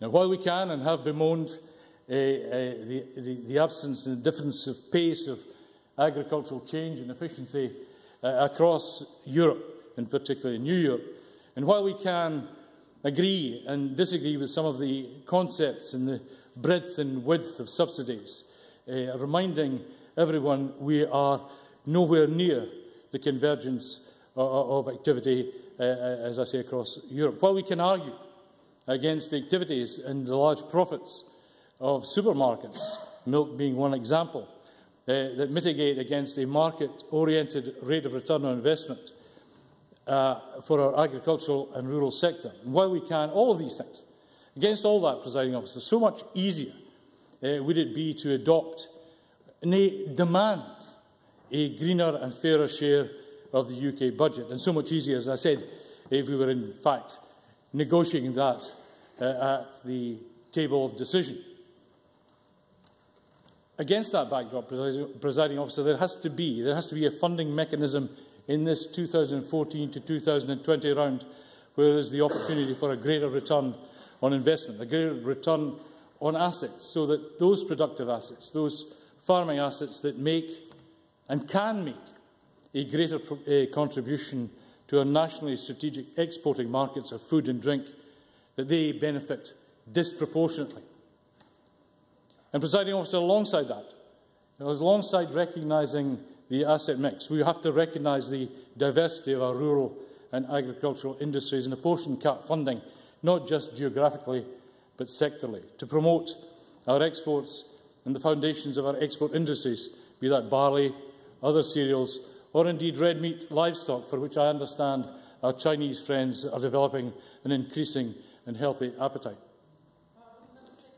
Of course. I thank the member for taking intervention. Would the member agree with me that, as well as our increasingly successful exports of food in the food and drink sector, that the importance of sustainability, as highlighted by Claire Baker's members' debate on the Fife diet and the sustainability of local growers, which I know that the new minister was here for, is also extremely important for our rural communities? I would accept that. But as I said, Presiding Officer, while we talk about rural and product opportunities, I think we also have to consider the creation of the skills needed in the sector, because unless we find and create the next generation of farmers, our vision of being a leading global food and drink nation is skewed. And therefore, I would ask the Cabinet Secretary and the Government to consider the rural equivalent of a Raploch experiment, to take those of our young people who may be interested out of the urban city fortresses into the countryside, even temporarily, to secure part of the funding round that it will exist to create a revolution in farming skills foundation among our urban young. And, Presiding Officer, as we plan many bills in this government, the Better Regulation Bill should not let slip some focus on the necessary reforms that are a consequence of CAP funding and agricultural change. Presiding Officer, the position is clear. Rural Scotland is not the same as rural England and Wales, or indeed the rest of Europe. It is no less than our right to be at the heart of the decision-making that impacts Scottish agriculture. I beg to support. Thank you very much. Now call on Graham Pearson to be followed by Stuart Stevenson. Up to 6 minutes, please. Thank you, Presiding Officer. I'm grateful for the opportunity to speak in this afternoon's debate and acknowledged as a city boy, if I can abuse the English language and the use of the word boy to describe myself, I've come in my adult life to reflect my admiration and growing knowledge of the farming community as a mainstay in Scottish economic future. I would also reflect that there are 6 members of this chamber representing the south of Scotland, either as a region or as a constituency, who have taken part in this debate. And I think that that reflects the importance that we would accrue to the farming industry, particularly in the south of Scotland, but I know also in other parts of our nation. I would first like to welcome Paul Wheelhouse to his new role and wish him well in respect of his responsibilities, and acknowledge the style and commitment that Stuart Stevenson had previously brought to those tasks. The Common Agricultural Policy reform is nothing if not complex, and even when we agree broad concepts, as we seem to have done this afternoon, and have earned that general agreement, it's the detail of the proposal that can fracture any previously agreed consensus. In this chamber, we must have our focus on the needs of Scottish farmers and the requirements of Scottish consumers above all. However, we cannot consider these things in a vacuum. CAP budgets, like many others, will be facing considerable squeeze, so it is important that the reforms genuinely simplify processes and allow greater transparency rather than merely appear to. Similarly, we need a reform system that not only gives Scottish and other farmers the support they need, but also evens out the inequalities which have existed within and between member states previously and over many years. I am sure that we are all in this chamber appreciative of the consistent commitment and hard work that farmers do on behalf of Scotland. Scottish farmers' efforts in all weathers play a major role in the support of the rural economy and preserve Scottish land. And they also do so much to contribute to the considerable reputation of Scottish produce, which is rightly a famous and trusted brand throughout the world due to its high quality. However, the needs of farmers have to be balanced against a need to take action to combat the significant challenges which lie ahead, such as food security, rising energy prices, climate change, and the challenge of all present challenges, the economy.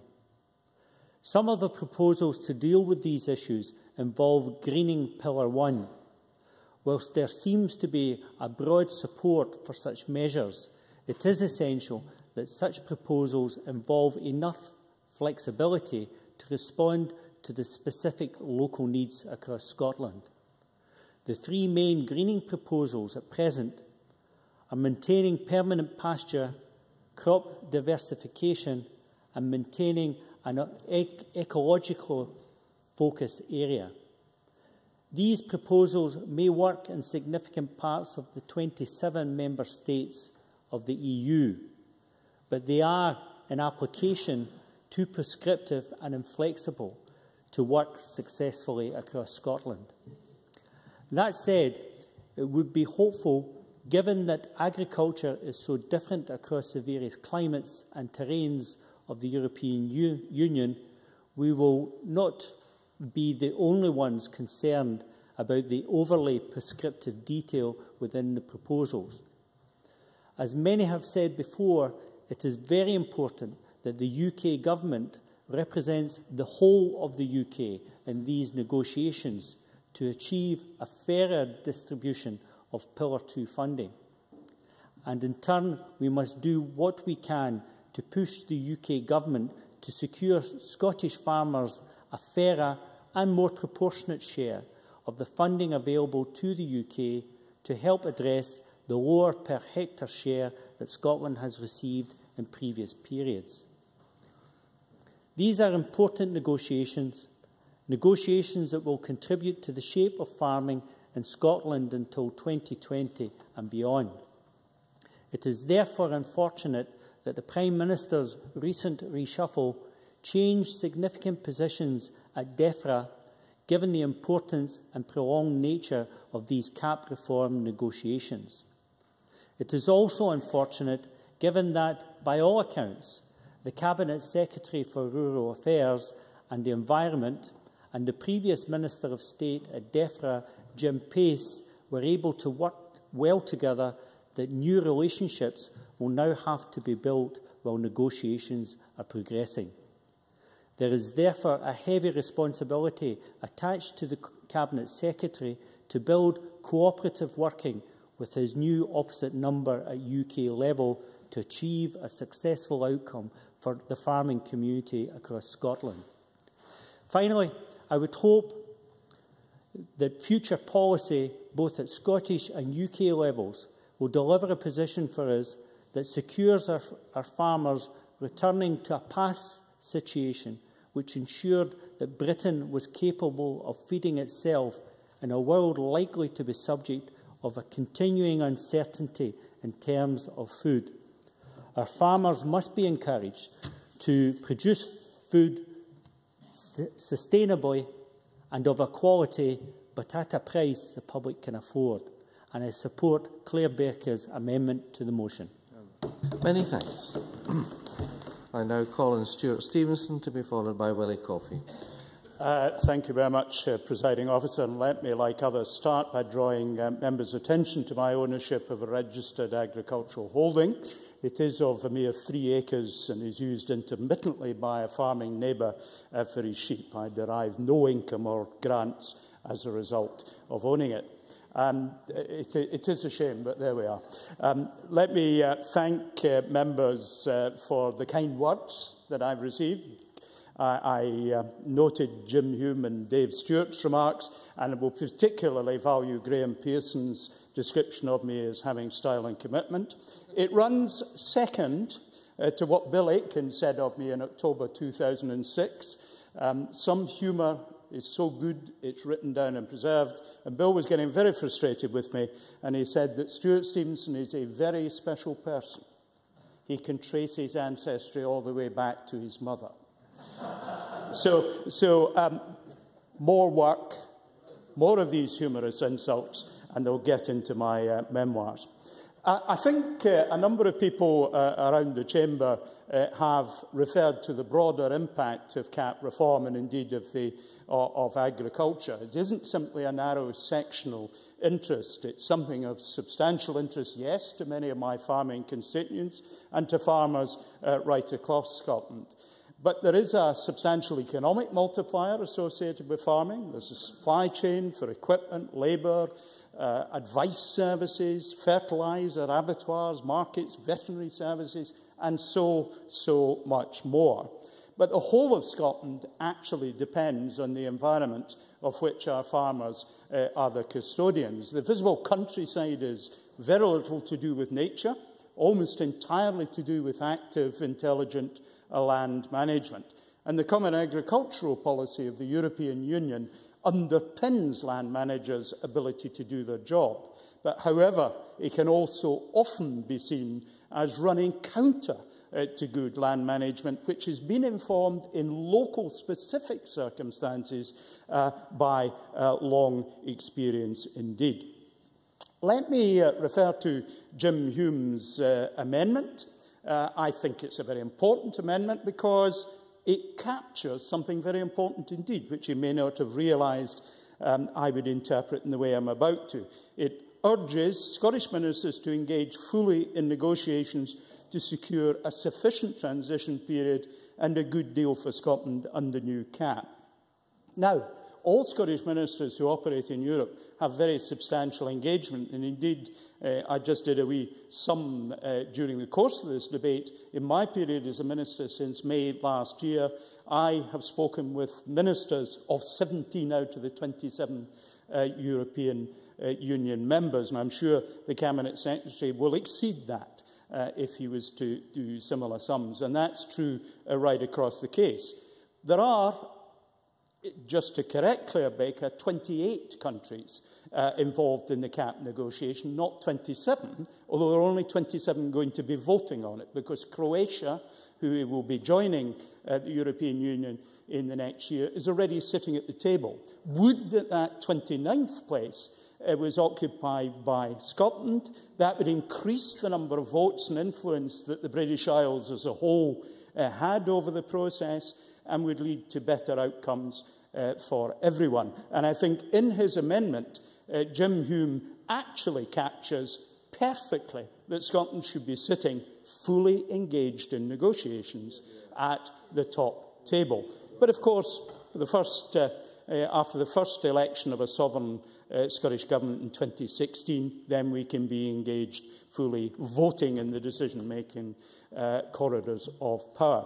The SCVO said quite an interesting thing that supports this. Farming is about social inclusion, poverty reduction, economic development. So the debate is very wide-ranging. And of course, CAP has been with us for some 50 years. In 1962, we had the Cuban Missile Crisis. We thought we were on the brink of nuclear war. That's when CAP started. And of course, it started in the context of there only being 6 countries in the then EEC. It is now a very different animal in a very different economic, social and climatic environment. And climate change isn't adequately woven into the negotiations so far. It is an opportunity for the European Union to step up even to the modest objectives that it set itself of a 20% reduction in carbon emissions by 2020. Not good enough. We want to see them to go to 30%. But farming and revision of the CAP could be a key way in which we could make significant differences. We could, for example, be focusing more on forestry, about which we've said little in this debate. A huge way of sequestrating carbon dioxide from our atmosphere. We could be doing more about peatlands, because peatlands are one of the biggest sinks right across Europe for carbon dioxide. Dave Stewart mentioned the Bran Seer, who of course was condemned to death on Shannonry Point. The Bran Seer had actually something to say of this and prediction to make on the subject. The large farmers will be like sportful birds. There's a blessing in handsome honesty. Perhaps we should look at the middle and small farmers, the large farmers, perhaps not quite so much. I very much welcome this debate and look forward to supporting the government at 5 o'clock. Thank you very much. I now call Willie Coffey to be followed by James Kelly. Thank you, Deputy Presiding Officer. I think my colleague Angus MacDonald, who spoke earlier, must have been looking over my shoulder when I was writing my speech, because it contains quite a number of the same points that he was making. I think, nevertheless, they're worth repeating. So, since he's a farmer and I'm not, I'm encouraged by what I'm about to say. I think it must be fair to say, Deputy Presiding Officer, that Europe's Common Agricultural Policy has been and still is the most complex and controversial farming policies of all time. It was established, as I understand, around 1962 by the original European Union members of France, West Germany as it was then, Italy, Netherlands, Belgium and Luxembourg. And the noble objectives then were to increase agricultural productivity, ensure a fair standard of living for farming communities, stabilise markets, provide certainty of food supplies and ensure supplies reached consumers at reasonable prices. To achieve those initial aims, the then Member States devised 2 principal mechanisms. Firstly, target prices were established mainly to prevent imported cheaper foods from undercutting European prices, and secondly, intervention to take up produce that could not be sold or because of a drop in prices to a price floor value, the effect of which was to artificially remove supply and prevent further price falls. Now, the terminology in CAP is quite bewildering, and 1 or 2 of the members have made reference to it. We can hear about variable levies, price floors, intervention prices, coupling, decoupling, Pillar 1, Pillar 2, single farm payments, slipper farming, active farmer, VCS, and on it goes. It's a challenge in itself, I think, to keep pace with all the mechanisms and terminology, and I have to say how impressed I am that my fellow colleagues around the chamber seem to be well versed in all of this. The bureaucracy and red tape that surrounds the whole issue of CAP often too makes you wonder how farmers have any time to actually grow anything. One consequence, I think, of the drive to establish higher prices was that European farmers produced more food than was needed, leading to the butter and wine mountains of the 1980s that have been mentioned by one or two members earlier. And that surely was an example of the spectacular failure of the policy at the time. From the early days to this day, we've seen ever-changing emphases that basically pandered to vested interests in one way or another over the years, and currently we have either 27 or 28 member states, as Stuart Stevenson mentioned, negotiating for a better deal for themselves, epitomised, though, by the 7,000 amendments due to be considered in November this year. Turning to the present day, and as we know, CAP negotiations at member state level are carried out by the United Kingdom government. If we look at one or two statistics that highlight the marked differences between Scotland and England, it becomes clear that a UK-based CAP strategy does not fit for Scotland. Here, 85% of our agricultural land has less favoured area status, compared to England's 17%. With much of Scotland's beef sector in LFA, this becomes much more important to us, I think, than it does to England. At least this differential in land quality was recognised in the early days of CAP and continues to be important to Scotland. Colleagues have already explained the significance of Pillar 1, where Scotland gets only 48% of the average payments per hectare against England's 85%. And in Pillar 2, we have the lowest allocation in Europe, a fifth of what Ireland gets, where we have similar agricultural production capability. Yes? David Stewart. The member giving way. It's not all about Europe's decisions. The member will be aware of the co-financing rate, which is purely the responsibility of the Scottish Government. By changing the co-financing rate from 2007 to the current rate, it's meant there's been €1 billion less euros in the SRDP, and that's a decision of the Scottish Government. Willie Coffey. I mean, the whole point of what I'm trying to say, though, Mr Stewart, is that if Scotland were negotiating as an independent country, we would get a better deal than we currently get under present circumstances. But this point is not to criticise what England gets at all, though. England gets what it's probably entitled to. But because Scotland's allocations are based on a historical UK analysis, then we do lose out. We don't get what we would get if we were an equal member of the Union. It's much in the same way, I suppose, as our allocation of MEPs is based on the reduced allocation to the larger European member states like the United Kingdom. Scotland, independently represented in Europe, would have about double our members comparable to Denmark. The final point I'd like to touch on, Deputy Presiding Officer, I think it's important to say something about global food production and how the European CAP affects this. The impact of CAP policies has had serious consequences for food producers in the third world, who saw the dumping of cheap surplus food into their markets. While Europe propped up its own prices by buying and storing excess produce, third world markets became a dumping ground for our excesses, and the effect was to seriously hamper the ability of third world producers to compete fairly. Now, a report from the Commission just last year reminded us that the world population could reach 9 billion by the year 2050, and consequently demand for food will rise by about 70%. In that context, clearly, food production will need to be encouraged and supported in those countries with growing populations themselves. The CAP reforms have gone some way to reversing the protectionist regime in the European Union and the negative impact of this on third world food producers. But it's important, I think, that Europe begins to view food production as a world issue and not a European issue whose aim is to protect local markets. We have a duty to think ahead about the impact of CAP on world food producers so that we can collectively and responsibly in future act if we are serious about sustainable growth on a world basis. I finally wish my colleague Richard Lockheed every success in his continuing negotiations on behalf of Scotland within the United Kingdom and Europe, and I'm delighted to support the government motion today. Thank you.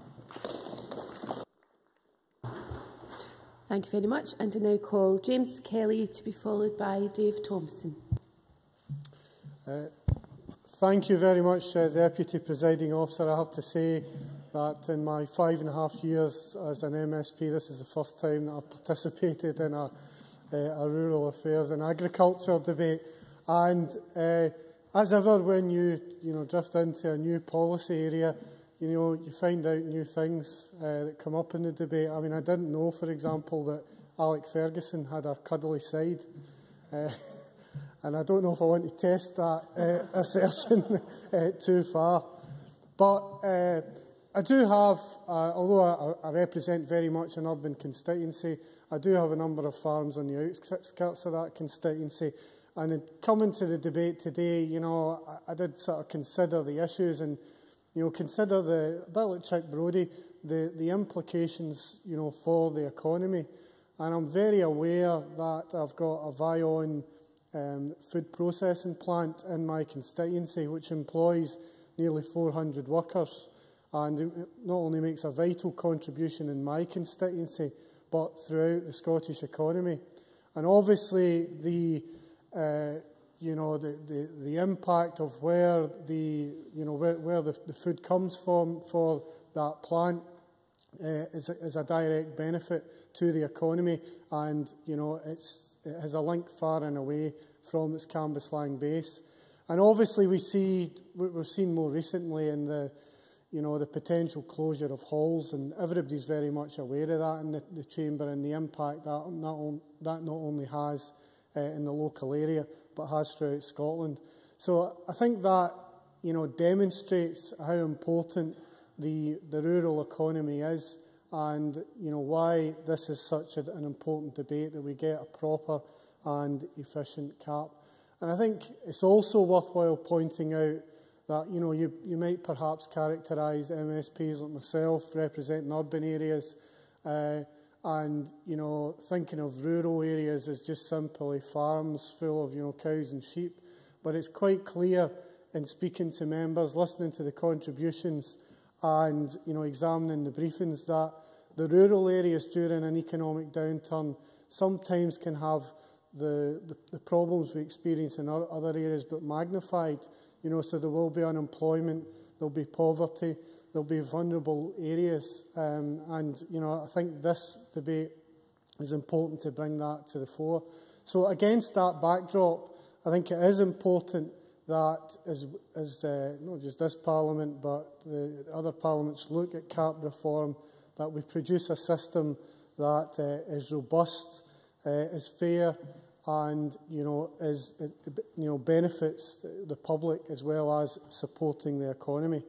I think as part of that, people have concentrated on how the payments would be operated, and I actually think that the Lib Dem amendment in talking about financial modelling makes a very, very valid point, because in order to assess the impact of any payment system, I think if you've got proper financial modelling on that, you can work out how the payments have been distributed, whether that is fair, and also make some assessment of the economic impact.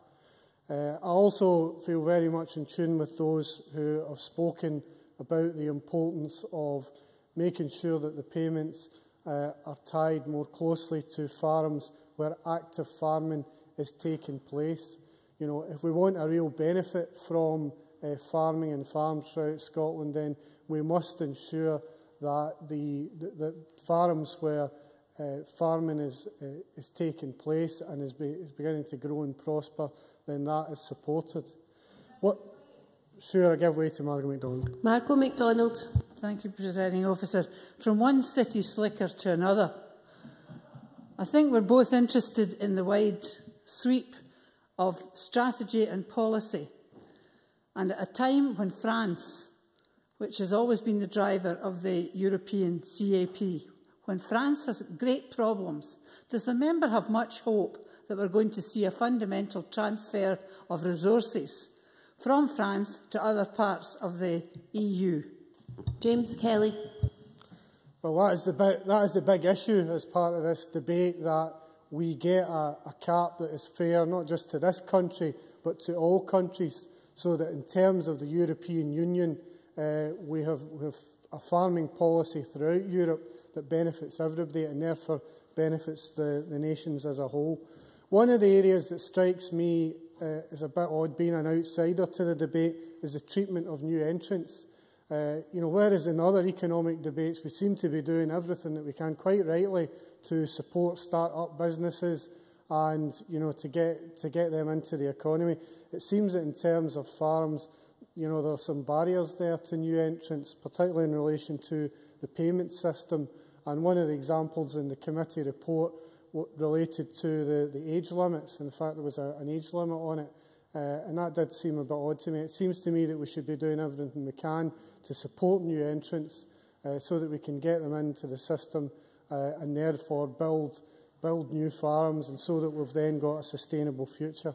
So in summing up, Deputy Presiding Officer, I think the CAP reform agenda is an important one.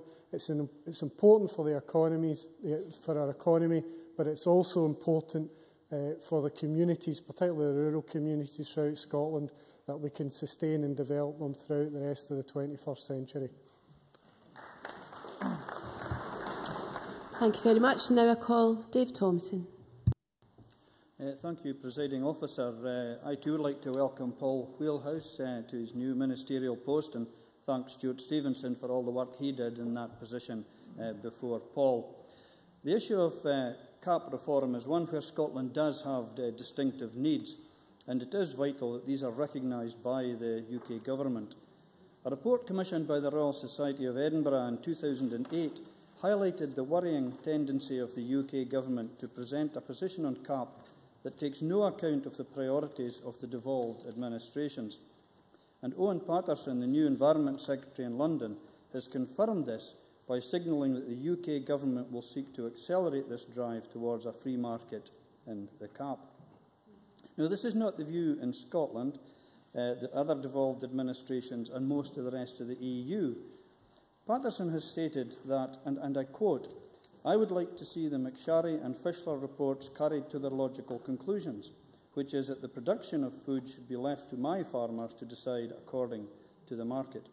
Now, although he qualifies this by promising that farmers will be compensated for providing public good through environmental work, this position makes no provision for supporting the overwhelming majority of Scottish farmers and crofters who work in physically disadvantaged areas and will therefore struggle to compete in a free market that offered no compensation for the disadvantages of their location and the environmental and social good that they do.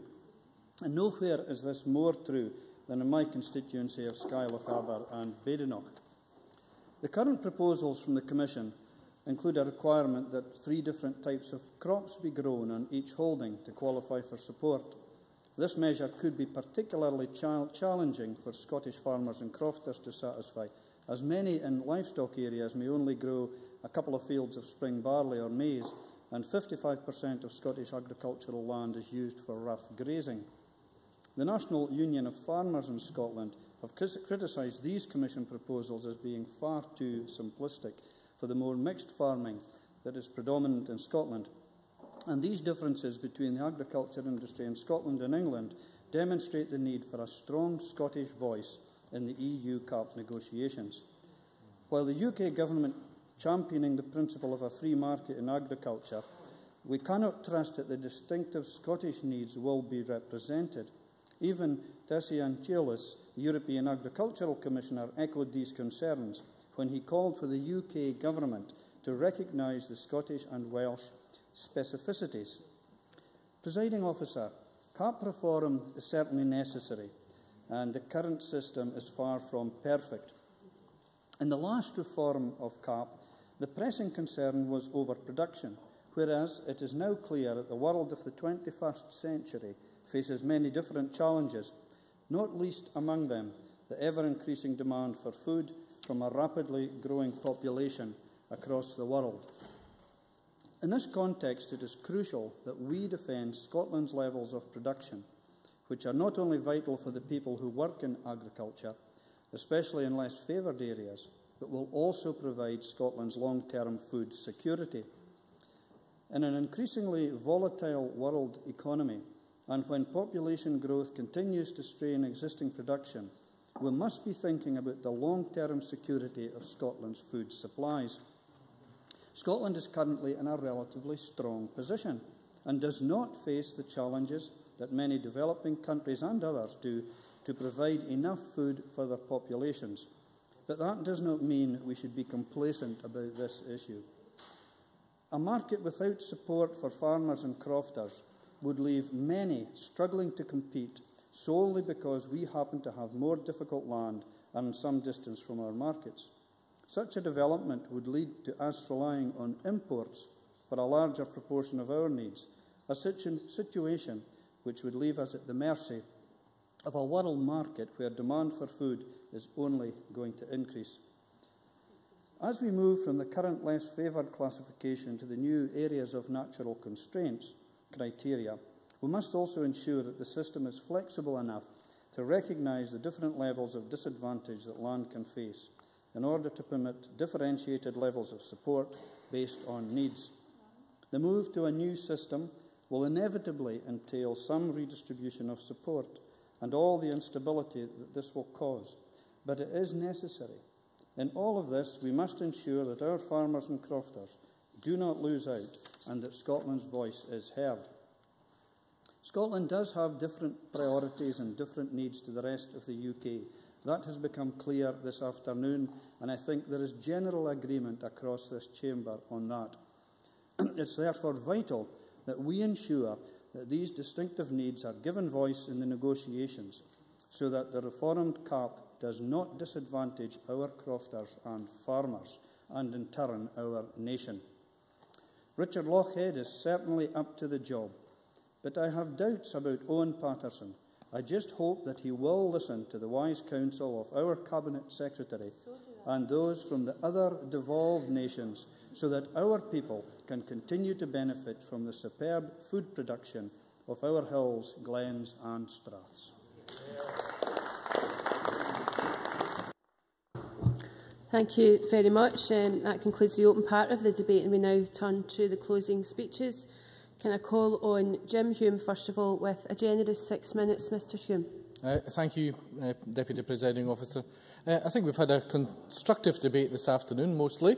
A debate that's important for Scotland, not just for the obvious industries, but for the wider community, which I think the Labour amendment helpfully highlights. CAP reform debate is at a crucial stage. It is at a stage that this government must, of course, fully engage with. Commissioner Chulis last week made it very clear that he would be open to regional differences in the new CAP, his words. That lays the ball firmly at the feet of Richard Lochhead to deliver for Scotland. And as I said before, rural Scotland is watching this important transformation of CAP. And they know well that it is in powers of this devolved government to deliver for Scotland by engaging in the processes fully. The Lib Dems are happy to help in that process. We have a record on that. George Lyon MEP drafted the early papers on CAP at the EU Parliament, and we now, thankfully, have a Lib Dem Minister of Farming at Westminster in David Heath, one, of course, with a rural background and past farming interests. I think that can only be good, and I again urge Richard Lochhead to put aside any political differences to deliver, and I'm happy to constructively work with him to do so. I mentioned in my motion the modelling that the Welsh Government are doing. Again, I reiterate that that would be a useful tool for Scotland, and I'm glad to hear that the Labour members are also of that view. Yes, I'll take an intervention. Graham Day. I thank the member for taking an intervention at that point. In relation to modelling, Jim Hume will be aware from last week's Rural Affairs Committee meeting that Pillar 1 modelling was actually done as part of the Brian Pack report. I have a copy here. And that the Scottish Government has been undertaking further modelling with the James Hutton Institute preparing the way for the implementation of the CAP. And I just wonder if he would accept that it might be wise to wait until we've more meat on the bones of the CAP, and in particular to know what the budget is before we take this any further. Jim Hume. I'm glad that there's still working going on, but this is crucial, and we need to move on with this immediately. I'm sure Graham Day will agree with that. And it's not just for rural communities to help to plan for the future, but also for the government to be able to use to lobby at all other places. Now, I know Brian Pack did some explorative work, but that was some 3 years ago. And of course, the CAP debate has moved on quite some since then. So I would appreciate in the Cabinet Secretary summing up his views on that. At committee, when both Claudia Beamish and I suggested this and brought that up with the Cabinet Secretary. The Cabinet Secretary did state that he would be happy to take that suggestion away, look at what Wales is doing and commission work if he thinks it's necessary. Therefore, in summing up again, it would be useful for us to know a timetable for that. At the last round of CAP in Scotland, with, of course, Ross Finney, who is the most experienced UK Agricultural Minister ever with his 8 years, just to throw that one back a bit, at the helm, Scotland took a very line to London regarding transitional. DEFRA went for a long transition, while Scotland went for a short transition. That was when we moved from a headage, as sedentary comments again, that was when we moved from a headage, acreage payment-based scheme to an area-based scheme. Scotland, of course, basing their area-based scheme on historical production payments. Everybody's still following, while England didn't. That is what the industry wanted then in Scotland, and the transition is what the industry is looking for at the moment. So it would be appreciative if the Minister would give me remarks on that later. We now face a potentially major shift for Scotland, and the industry now calls for this longer transition to allow businesses to adapt to area-based payments without a link to history. Now, I realise that this may take civil servant time, but again urge this Cabinet Secretary to seriously consider this request from the industry. We know it's allowed, as there is past record of it happening. We know that Commissioner Choulos is open to it, and it is a devolved matter. Therefore, I hope the Cabinet Secretary can deliver on that, or at least in his summing up, give his remarks on it. The Cabinet Secretary at committee stated that a transition period would, and I quote, very much relate to how we can help new entrants, unquote.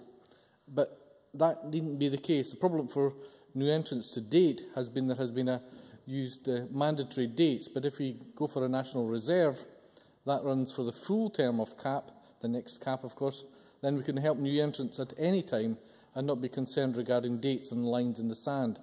Again, I'd urge the Cabinet Secretary to look deeper at this, and again, there has been precedence in the EU on that matter. Deputy Presiding Officer, this has been a constructive debate, but this debate must not stop here. We now need full engagement from the Government with all the stakeholders. We had a receptive visit from Commissioner Choulos when he visited Scotland last week. He is open to variations on CAP at regional levels. We have a new receptive Minister of Farming in the Lib Dem David Heath at Westminster, who is already on the record stating it's important that UK farmers are not disadvantaged as CAP decisions are finalised. So in finishing, I would like to ask the Cabinet Secretary when his next meeting is with DEFRA ministers, when his next meeting is scheduled with the EU, what criteria has or will he be calling on for Scotland's share of CAP at these meetings? Will he be calling for an immediate change, as Brian Pack suggested, or a transitional period that the industry wants? Will he be calling for a national reserve that runs the terms of a new CAP, and contingency plans for Pillar 2 payments in the light of a gap between this CAP and the next CAP? And will he use his resources to implement a CAP model for Scotland? Liberal Democrats will be supporting all amendments and the Government's motion, and I look for support for mine, which is, I believe, constructive, and again, look forward to the Minister's comments. Thank you. Thank you very much. I now call on Jamie McGregor. Mr McGregor, again, a generous 6 minutes. Thank you, Deputy Presiding Officer. I refer members to my agricultural interests in the Register of Members' Interests, and I welcome the opportunity to close for the Scottish Conservatives.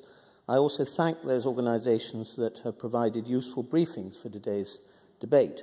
There have been some good speeches, including from my friend Alex Ferguson, who set out our approach to CAP reform.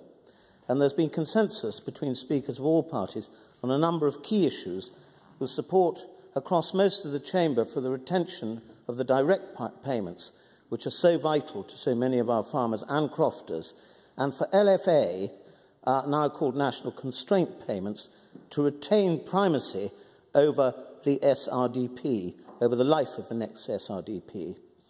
And we recognise that the move towards equalisation or convergence of Pillar 1 payments across Europe, so that member states receiving less than 90% of the EU average will move closer to that 90%, has the potential to be a real boost to Scotland, where our average payment of around €125 per hectare is way below the EU average of €260 per hectare. The current system is simply unfair on Scotland, as we receive, just in a minute, we receive the fourth lowest share of Pillar 1 funding, and for that matter, the lowest share of Pillar 2 funding in the whole of Europe, as many other members have pointed out.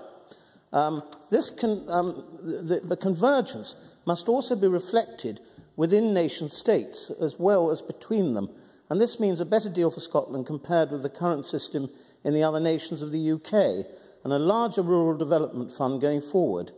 Can the Cabinet Secretary set out the timescale for the convergence which he supports?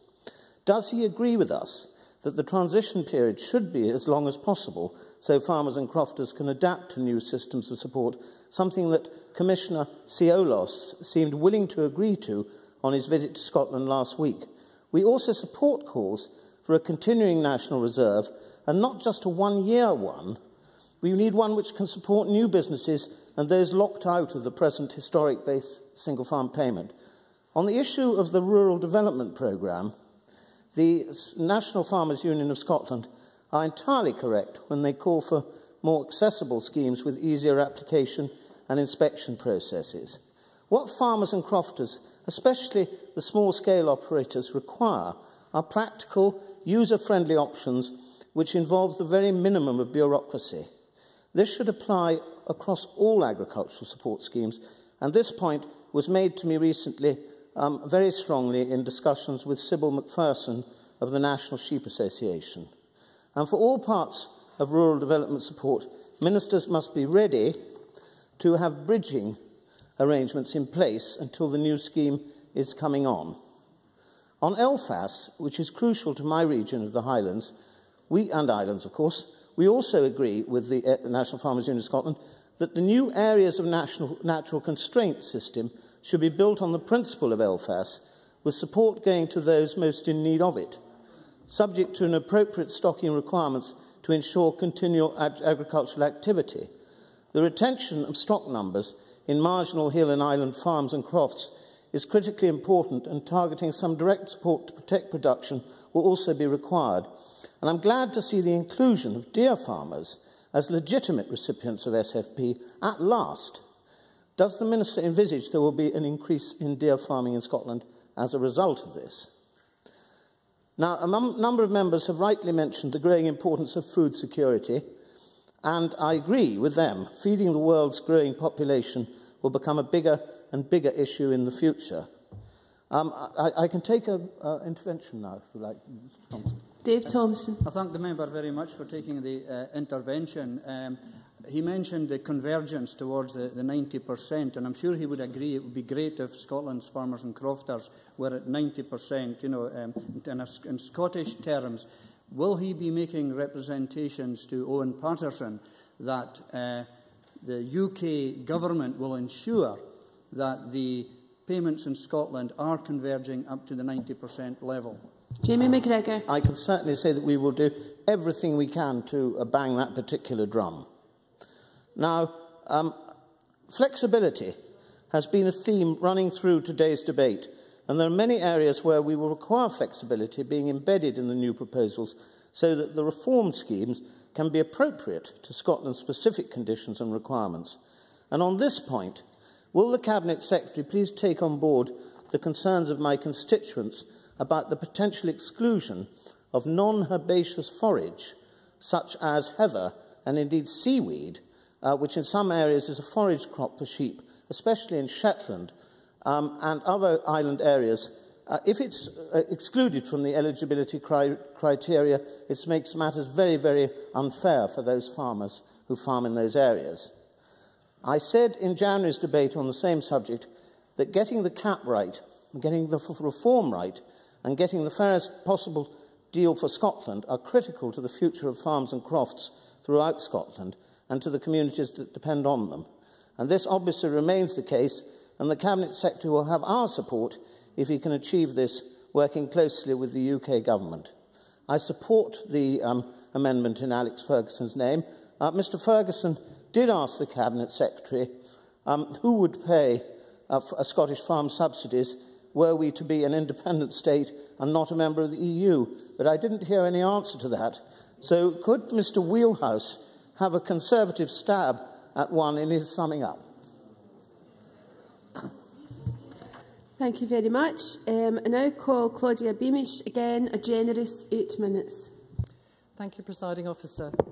As we near the end of this debate, I want to focus our minds on the part of the CAP reform explanatory memorandum and the European Commission's draft regulation for CAP direct payments. I'm sure I can hear some sighs in the chamber when they think that this might be very long, not least from the member Stuart Stevenson, who I'm sure has been subjected to many long meetings. But this, I promise, won't be long, and I ask for members' forbearance, because I do think it reminds us of some context. Agriculture and rural areas, it says, are being called upon to step up their efforts to meet the ambitious climate change and energy targets and biodiversity strategy that are part of the Europe 2020 agenda. Farmers, who together with foresters are the main land managers, will need to be supported in adopting and maintaining farming systems and practices that are particularly favourable to environmental and climate objectives, because market prices do not reflect the provision of public goods. It will also be essential to harness the diverse potential of rural areas and thus contribute to inclusive growth and cohesion. Rob Gibson highlighted Rio 20 and biodiversity and climate change, and subsidy will surely continue to be necessary to support this public good in agriculture. Graham Day highlighting that 20% of greenhouse gases come from agriculture. So a shift in emphasis is fundamental.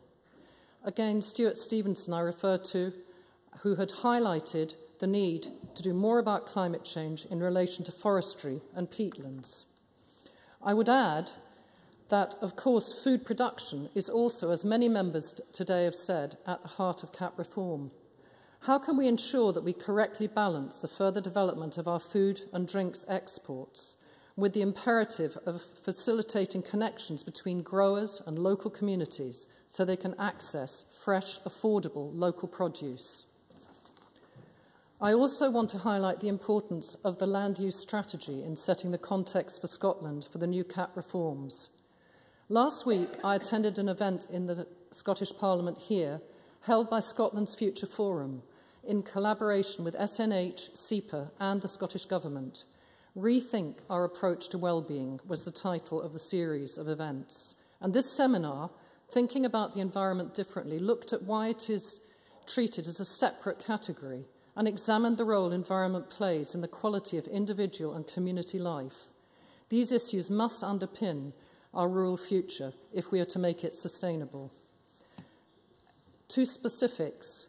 For the greening of Pillar 1, it was reassuring, in my view, as a reasonably new member of the Rural Affairs Committee, that Jim Pace seemed to recognise the very specific Scottish solutions that we need for the three sections of greening in Pillar 1. And the new Minister of State must continue this. Are there tensions between farmers and the environmental movement on EFAs? Perhaps not. Scottish Wildlife Trust states that the greening measures proposed by the Commission that are have one of the greatest potentials to deliver an environmental benefit, and especially the EFA. We argue that many farmers are already doing much to support biodiversity, and this present action to support it should be included in the future arrangements. The issue of mapping is indeed a real worry and something that we will want to be working on with the Scottish Government to look at how this worry can be addressed. Margaret McDougall highlighted this and the new entrants issue, and the Cabinet Secretary has highlighted the recent new entrants meetings that are being attended. I believe there was one a fortnight ago. And balance is needed so that to work out how the historic payments move to an area basis. And of course, from the new entrants perspective, it understandably cannot come soon enough. Will the Cabinet Secretary consider this ongoing national reserve to help address their problems? And for those farming businesses who stand to lose payments in the long term, the lead-in must be fair, as highlighted by NFUS. NFUS also highlights the necessity of regional payments, which I highlighted in my previous speech on CAP reform. Scotland has the most diverse farming in Europe. We support this plea in Scottish Labour, as we do the request for an early window for payments.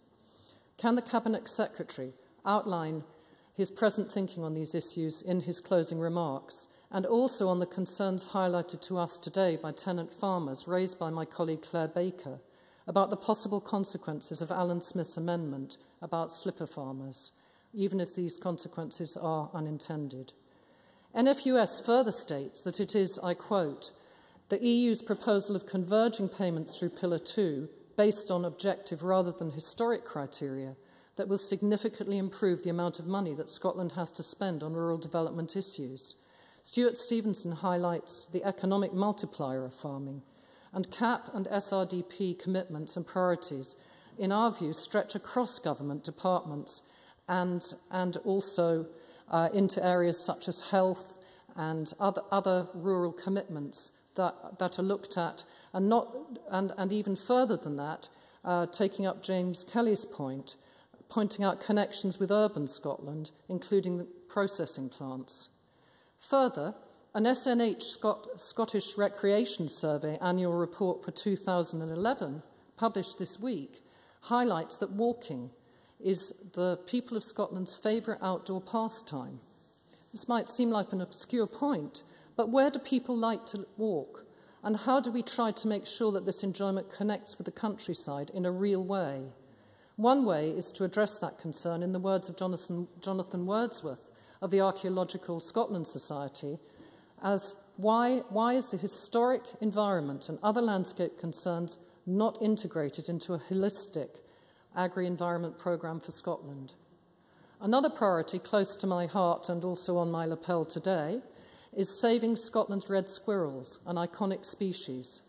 And SWT would like to see, beyond the Red Squirrel campaign, also 50% of the SRDP funds, and I quote, in agri, environment or climate measures, to be coherent with the agenda of making CAP deliver for the public benefit. Last week at the Race Committee, the Cabinet Secretary expressed the view that the SRDP might have to be more targeted. I quote, if you don't mind, Cabinet Secretary, to be perfectly frank, I see that we need to make some significant and substantial changes to the Rural Development Programme, and I'm up for carrying out radical surgery on the SRDP of the future. Now, SCVO states, as others have pointed out, that less than 15% of the current SRDP budget was available to rural communities and small non-farm enterprises. This proportion should rise significantly in the next tranche to promote social inclusion, poverty reduction, and a wider range of economic development issues. And Dave Stewart highlighted the need for support for fragile communities, borne out by the Carnegie Trust findings in Future Directions in Rural Development, published again this week, which, I quote, identifies the risks of leaving unequal rural communities to their own devices and the importance of an enabling state supporting communities to reach their full potential. Of course, SRDP cannot be all things to all people. However, I am sure the Cabinet Secretary in his dialogues and deliberations on the criteria will consider the essence of Scottish Labour's amendment. And will he also ensure there are synergies with other complex developments such as tenancy issues, land reform, empowering communities and rural connectivity? Concerns have been expressed by the Woodland Expansion Advisory Group and others about the need for seamlessness in the future of SRDP. And my colleague Graham Pearson also highlighted the concerns about the complexities of the process for people who are applying to the SRDP. How complex for land managers, but how much more complex for community groups. And I hope that every effort will be made by the Cabinet Secretary and his department to simplify both the application process and to support a specialist advisory service in the new CAP, in the new SRDP, as there was in the first one. Conclusion now, please. Scottish Labour will be trying to assist the Cabinet Secretary in the workings to avoid problems created for many rural businesses land and community-based by the gap in SRDP funding between the last two rounds, and hope that won't happen in the next one. And while we wish the Cabinet Secretary well in the EU negotiations, we will certainly be holding the Cabinet Secretary and the team to account where we feel that's necessary. And thank you. Thank you very much. Before I call the Cabinet Secretary, can I ask for some order in the Chamber and some respect for the Chamber and conversations to be kept until 5 o'clock and outside the Chamber, please. I now call on Richard Lockhead to wind up. You have until 5 o'clock, Cabinet Secretary. Thank you, Deputy Presiding Officer. Can I firstly thank all the members for their contribution to this very important debate, given that the crucial period of time we're in the middle of the CAP negotiations. There's been a great deal of consensus around the Chamber, not least, I have to say, in paying tribute to Stuart Stevenson for his tenure in this portfolio, and I want to echo all the good comments from around the Chamber. He was a good support to me, and he made an excellent contribution to this portfolio, and particularly the climate change issue as well. Can I also say there's consensus over welcoming Paul Wheelhouse to his new post as well, and he's not speaking in this debate, but I can tell you he's looking very, very grateful as he's sitting next to me for all your compliments and warm welcome. I also want to welcome James Kelly, who said it's his first attendance at an agricultural debate in the Scottish Parliament. Well done, fantastic to see urban interests represented in what is a debate for the whole of Scotland, not just for rural Scotland. It was a very good point he made. But most importantly, of course, he said he had his first opportunity to witness the cuddliness of Alec Ferguson at first hand in the Chamber, which I'm not sure if it's a word, but if it is a word, it certainly applies to Alec Ferguson. And no doubt will lead to lots of curiosity and gets a full house for the next agricultural debate in Parliament as well.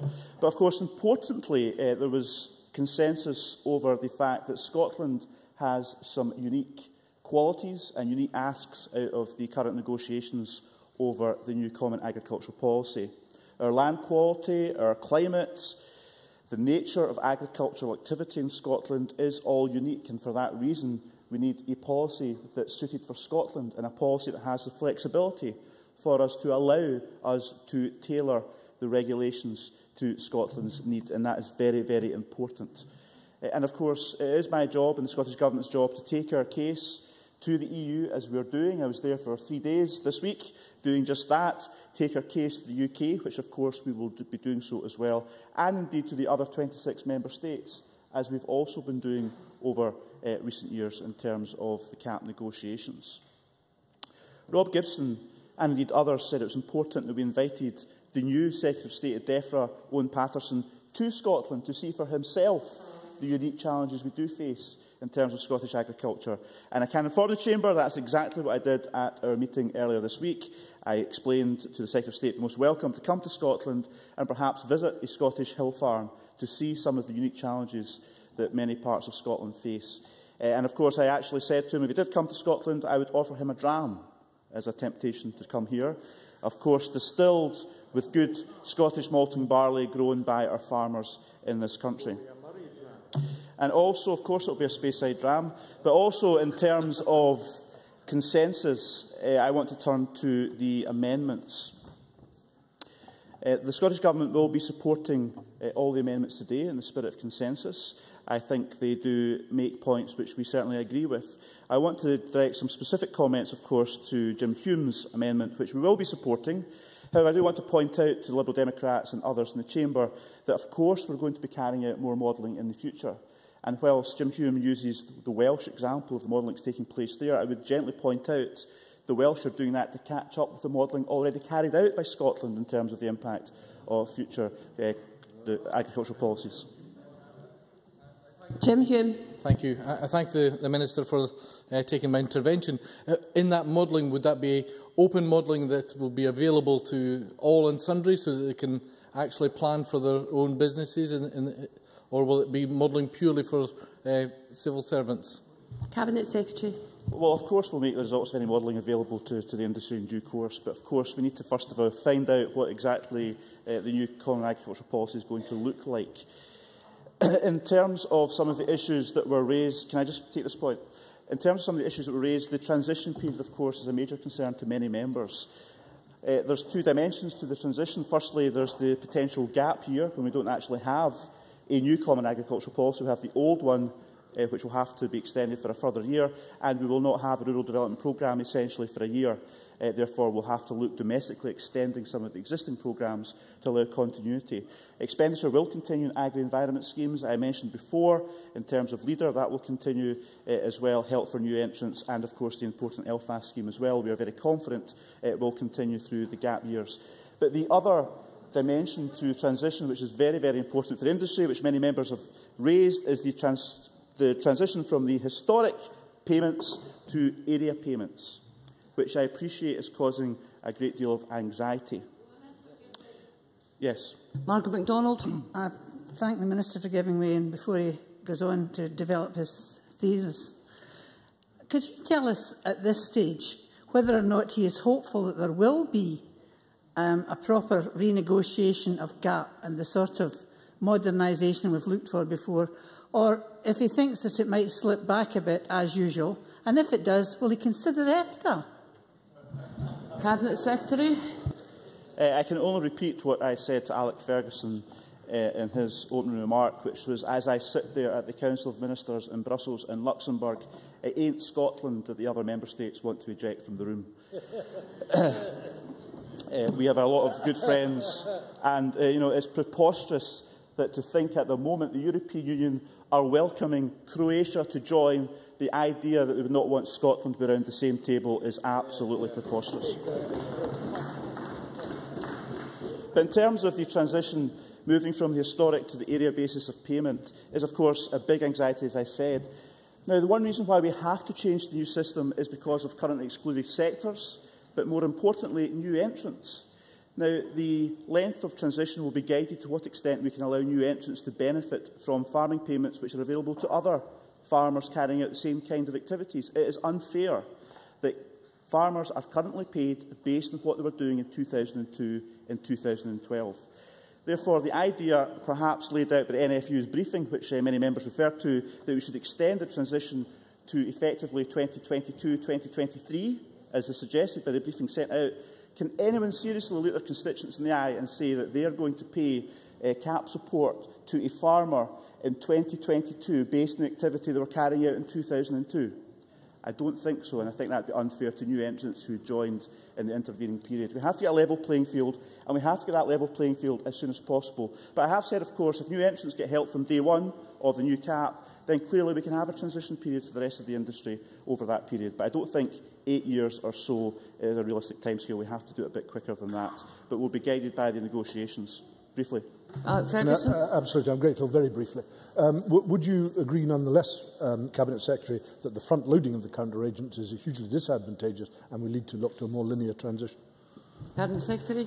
Clearly, I think they're important issues, and we will take all that into account. But can I just say that the challenges presented by transition from the historic basis to the area basis will all pale into insignificance if we don't have a budget. And right now, we have a Conservative Lib Dem government in London arguing for, and I quote, a substantial reduction in the CAP budget, something that is opposed by farmers and crofters and rural communities in Scotland. So some of these challenges we are discussing will pale into insignificance if we don't have the budget available for Scottish agriculture. The negotiations, like all European negotiations, are going to boil down at the crunch point to political fixes and political horse trading. We have to ask ourselves as a country, as a sector, as a parliament, who is going to be in the room carrying out the political fixing and horse trading on behalf of the Scottish sector.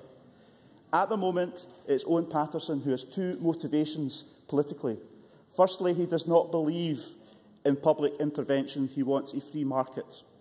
And secondly, his motivation is to cut the UK budget. What's missing from those motivations is standing up for Scotland.